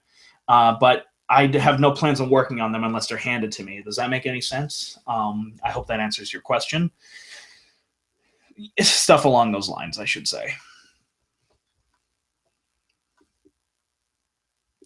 Gojira Gigantus. Supernova sounds a lot like Gamera's suicide attack at the beginning of Gamera the Brave. Well, I came up with this mainly from Akira, to be honest. That's amazing movie, Akira. I came up with the idea for the Supernova mainly visually from that. I had not seen Gamera the Brave when I started making the Supernova. The Supernova idea I had way back in 8th grade. And so yeah, so Gamera the Brave had no interest on me. I guess they kind of sound similar, or when you look at them, because by now I've seen Gamera the Brave and so on and so forth. They do sound very similar and so on and so forth, but they're not. They are very, very different. Trust me.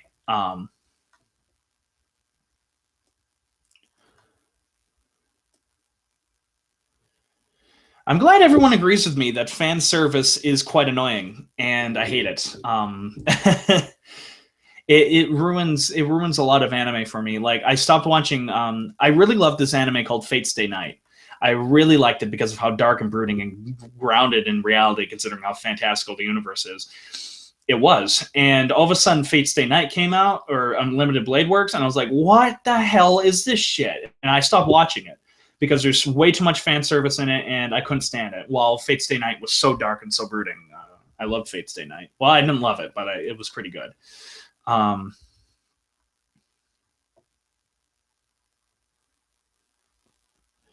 Nick Jackson.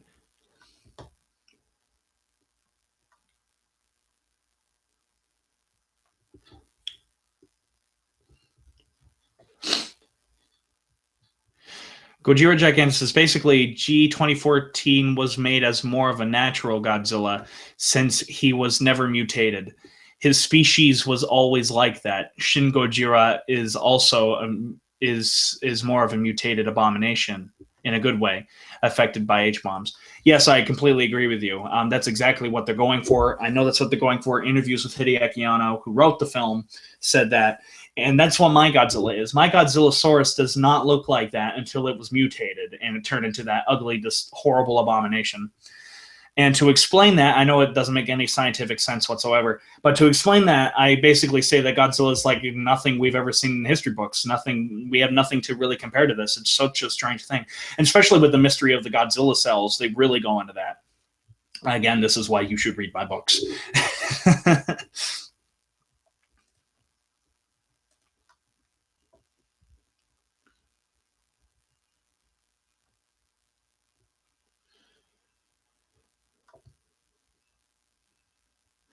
Let's see. It looks like we're caught up. Oh my God. We're caught up.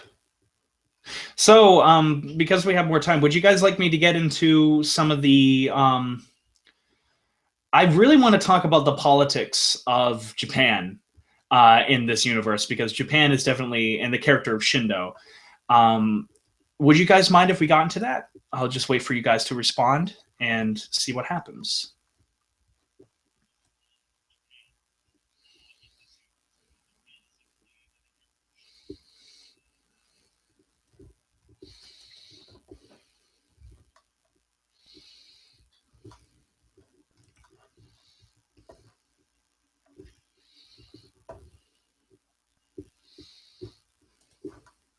Just waiting for your response. That's all. I know that's really quiet.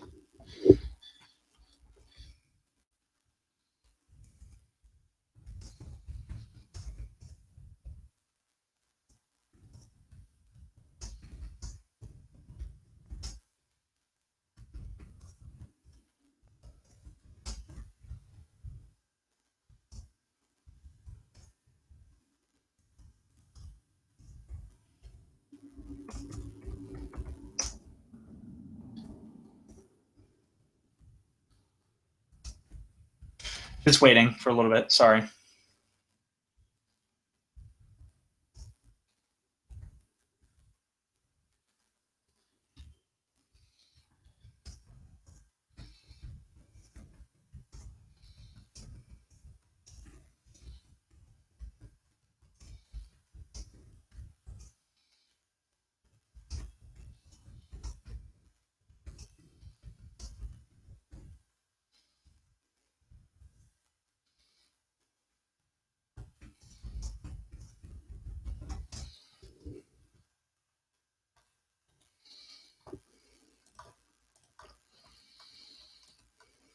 Also, just a reminder that by the end of this, there will definitely be a huge reveal for the Godzilla saga, and I hope you guys will stick around for that as well. All right, as Shia LaBeouf said, I'm just going to do it for what happened in Japan. So, what happened in Japan is that in 2045 there was something, a huge cataclysm. I can't say it, so I'm not going to say it. There was this huge event known as X Day. It's called X Day, and what happened was there was a huge, massive 9.5 earthquake and tsunami that just sunk huge portions of the Japanese archipelago, and it basically reformed Japan. It turned it into what Japan is, the map of Japan that is now. And what happened was Parliament was in session when that happened, and almost all of Parliament was killed in that huge incident, as well as millions upon millions upon millions of other people were just utterly slaughtered, utterly brutally murdered. So what happens is that there is this huge power vacuum that happens in the mainland of Japan. The island of Hokkaido, on the other hand, remained pretty normal. There was still stuff going on there. But there's this huge power vacuum that's going on in Japan. No one is helping rebuild Japan. And Japan is basically on their own, because at this time, because of the Godzilla cells, there's a huge Cold War that's going on between Russia and the United States. Another Cold War has basically formed, though a lot of that also has to do with the fact that there are major grievances over when the first Cold War ended. Again, that goes into the whole alternate timeline thing. So with this power vacuum, there was a man by the name of Daisuke Shindo who kind of arrived on the scene. Now, Daisuke Shindo is a very interesting individual. Daisuke Shindo, as he was getting promoted the day of X Day. He was getting promoted to the rank of lieutenant colonel. Colonel, just flat out colonel. He was being promoted to a colonel, and he was getting dressed, ready to go, when suddenly he was looking on TV and he sees the destruction of X Day. All right. Now, he was a very popular soldier. He was basically a soldier's wet dream. You know, he was good at everything. He was good at engineering. He was a good mathematician. He was a good strategist. He was a good leader. You know, he was what, you know, the JSDF, the Japanese Self-Defense Force, wanted in a soldier, and that's why he rose through the ranks so much. Now, Shindo is a very interesting individual. Shindo, what happened was he was born from a very wealthy family, into a very wealthy family. And what happened was his father ran a very successful fishing industry and had to make a business deal, and they kind of made it as a vacation. Him, his wife, and his only son, Shindo, made a business deal in America in a little town named Waterville. Well, Waterville is where Godzilla lands in Godzilla and King Kong. His parents are killed, right? And he's put into the care of his grandparents in Hokkaido because his parents lived in Tokyo, in between Tokyo and Osaka. And that's where they lived. And so while living with his grandparents, he learned a lot about traditional Japan. He learned a lot about the Bushido code. He learned a lot about like the samurai code, and it very much so formed into who he was, because he was very young when this happened. And so because of that, he formed very much so a sense of national pride. And so what happens is he found out that he was very charismatic and he was a very good leader.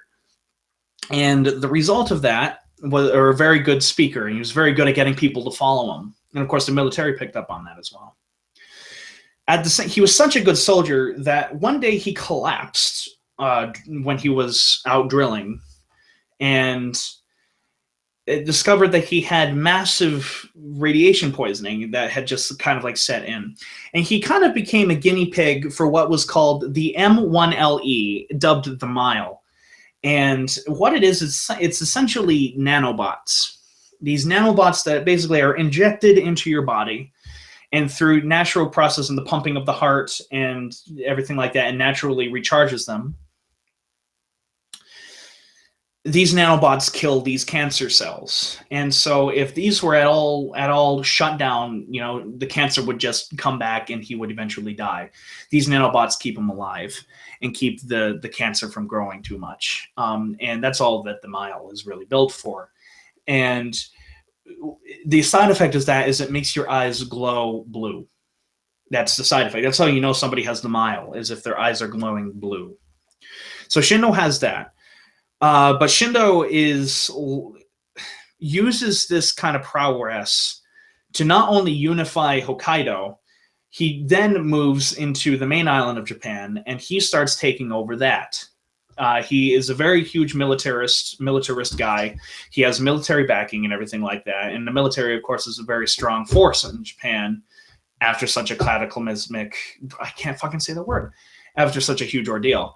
And so essentially, though quite a few people, such as a character by the name of General Igarashi did not subscribe to him, but eventually kind of caved into his will. But there's a character named General Nakao, I describe him basically as the Darth Vader of this universe, because he does Shindo's dirty work. Shindo orders it, and he goes out and do it.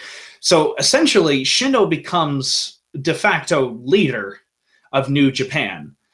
And what happens is he starts importing all this steel, because he's like, he wants to become a more self-sustaining nation. And so he imports as much steel as possible and starts rebuilding his country, which freaks out which freaks out the United States, because what happened when the last time when they imported this much steel was World War II happened, and they attacked America. And also the fact that, this power vacuum basically left Japan with nothing but a huge nationalistic emperor, essentially. And so Japan has a new flag and everything. It's basically the Japanese flag, but it has the symbol of unity in it. And that's Shindo's logo. And so what happens is that Shindo basically kills his way, and kills a lot of people who disagree with him. Because in his defense, he thought that they would just create more problems than what it was worth. Because Shindo's intentions are genuinely good. Shindo's intentions are basically, we got to rebuild Japan. And he does. In 4 short years, he manages to rebuild much of Japan. And he also builds as a way to become less reliant on oil. He builds all these nuclear reactors. And Japan becomes the most technologically advanced, because of him, becomes the most technologically advanced country in the world. Shindo basically has dirt on every single human being in the world because of how much of technology he has and all of the dirt he has on everybody. He sees a lot of stuff that's going on. That's why he gets involved with G-Force so much. He sees the direction in which the world is going. And, a lot of people don't like that. That's why the Japanese are very shunned at the UN, and that's why the making of G-Force is such a problem, because a lot of people don't trust the Japanese. They don't trust Shindo. And so, yeah, that's the kind of dichotomy of everything that's going on with the Japanese, is that the Japanese have basically become a totalitarian state. And that being said, though, he did rebuild Japan. He literally rebuilt what was completely destroyed and created Japan anew. He basically resurrected Japan from the complete destruction. Shindo is without a doubt one of the greatest. I think he is my favorite character in the entire Godzilla saga, and you hardly ever see him.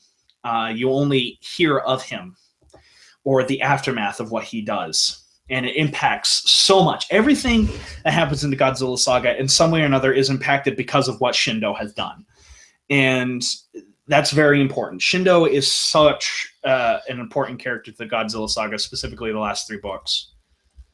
That's very, very, very important. But that's your deal with Japan. Japan is huge. Atomic Stick Theory. Jacob says that he imagines that the politics would be very much like the Empire of Zeon from Mobile Suit Gundam. I think that's what he was going for. No, the Zeon Empire is very much so a monarch kind of thing. I need to change the music. Is way more kind of a monarchy kind of empire. And this very much so isn't a monarch. In fact, Shindo hates the monarchy. He very much so is a traditionalist to the core. He believes in the rights. He believes in the individual more than anything. And so basically, his next step in command is not his son. In the Empire of Zeon, in Mobile Suit Gundam, the next command in line would be that the king's son. Here, it wouldn't be the guy's son. It would be whoever Shindo deems fit. That's the difference. But yes. But like new uniforms are designed, these very kind of Gestapo-looking uniforms that have the new logo on his side. You can go on the Godzilla Saga and see what the logo actually looks like. But Shindo uses that logo a lot to his advantage, and you see that logo everywhere. Very inspired by Nazi Germany, to be completely honest.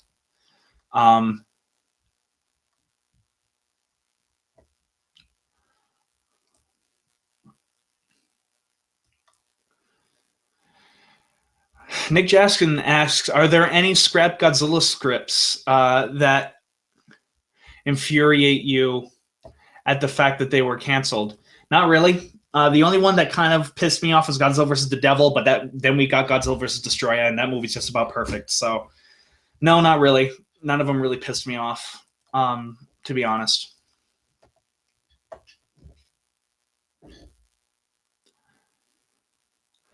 Are there any other franchises you thought about taking the Godzilla Saga approach to? Well, I mean, I'm doing something similar to that with Mothra, with the Mothra Saga, though I haven't really written any of that at all. I'm just kind of working on this really outlandish universe. You can check out a video that I made, which goes into detail of what I have so far about the Mothra Saga.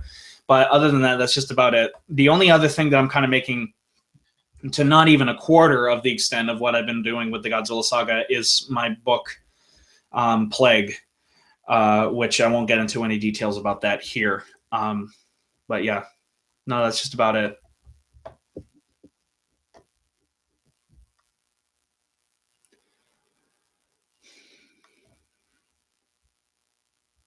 Forever Kaiju, when the books are finished, do you at some point in the future plan on seeking out publication rights of some sorts? Do you plan on adapting the 4 novels into feature films? Well, yes, of course I am. I want these books to be published in some way, shape, or form eventually. Hopefully I can get them, and my goal is to make these into films. If anything, I want to be the writer for these films, though I'll be honest, I do want to direct them.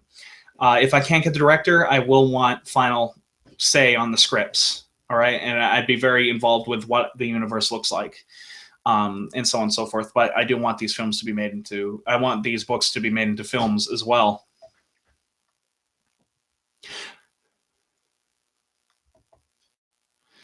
Um, Gojira Giganta says Godzilla versus the Devil was actually a mistranslated of news. Oh, whatever. I don't care. I'm sorry. I still thought it was a really cool idea and everything. So, yeah.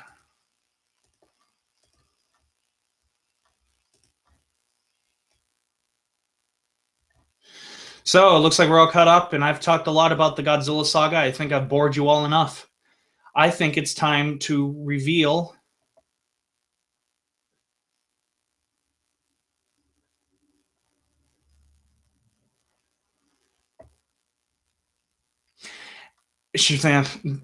Joseph, the Geeks for Geeks podcast will never exist. I'm sorry, it will never come to fruition.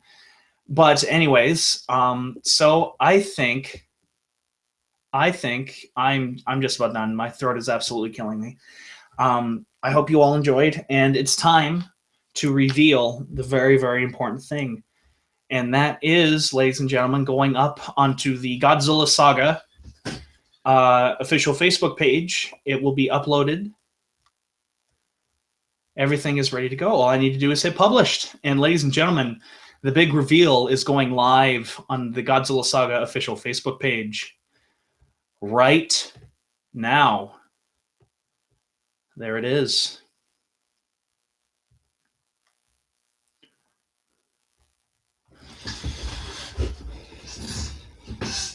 I hope you all enjoy.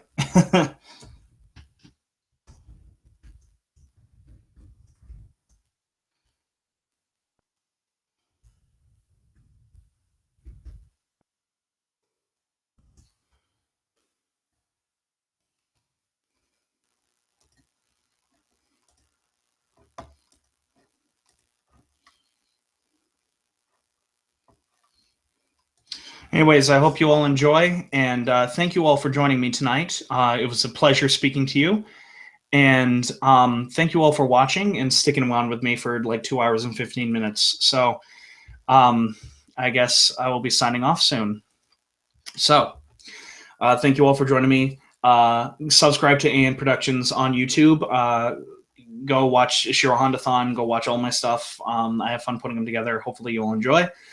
Join Geeks for Geeks if you want to promote yourself and what you do there, as I've already pimped out throughout this thing. Do like AN Productions on Facebook, like the Godzilla Saga if you haven't already, and stay tuned for more information on that. And so I guess in the end, this is Adam Noyce of AN Productions saying sayonara, and thank you all for joining me this night. Good night, everyone.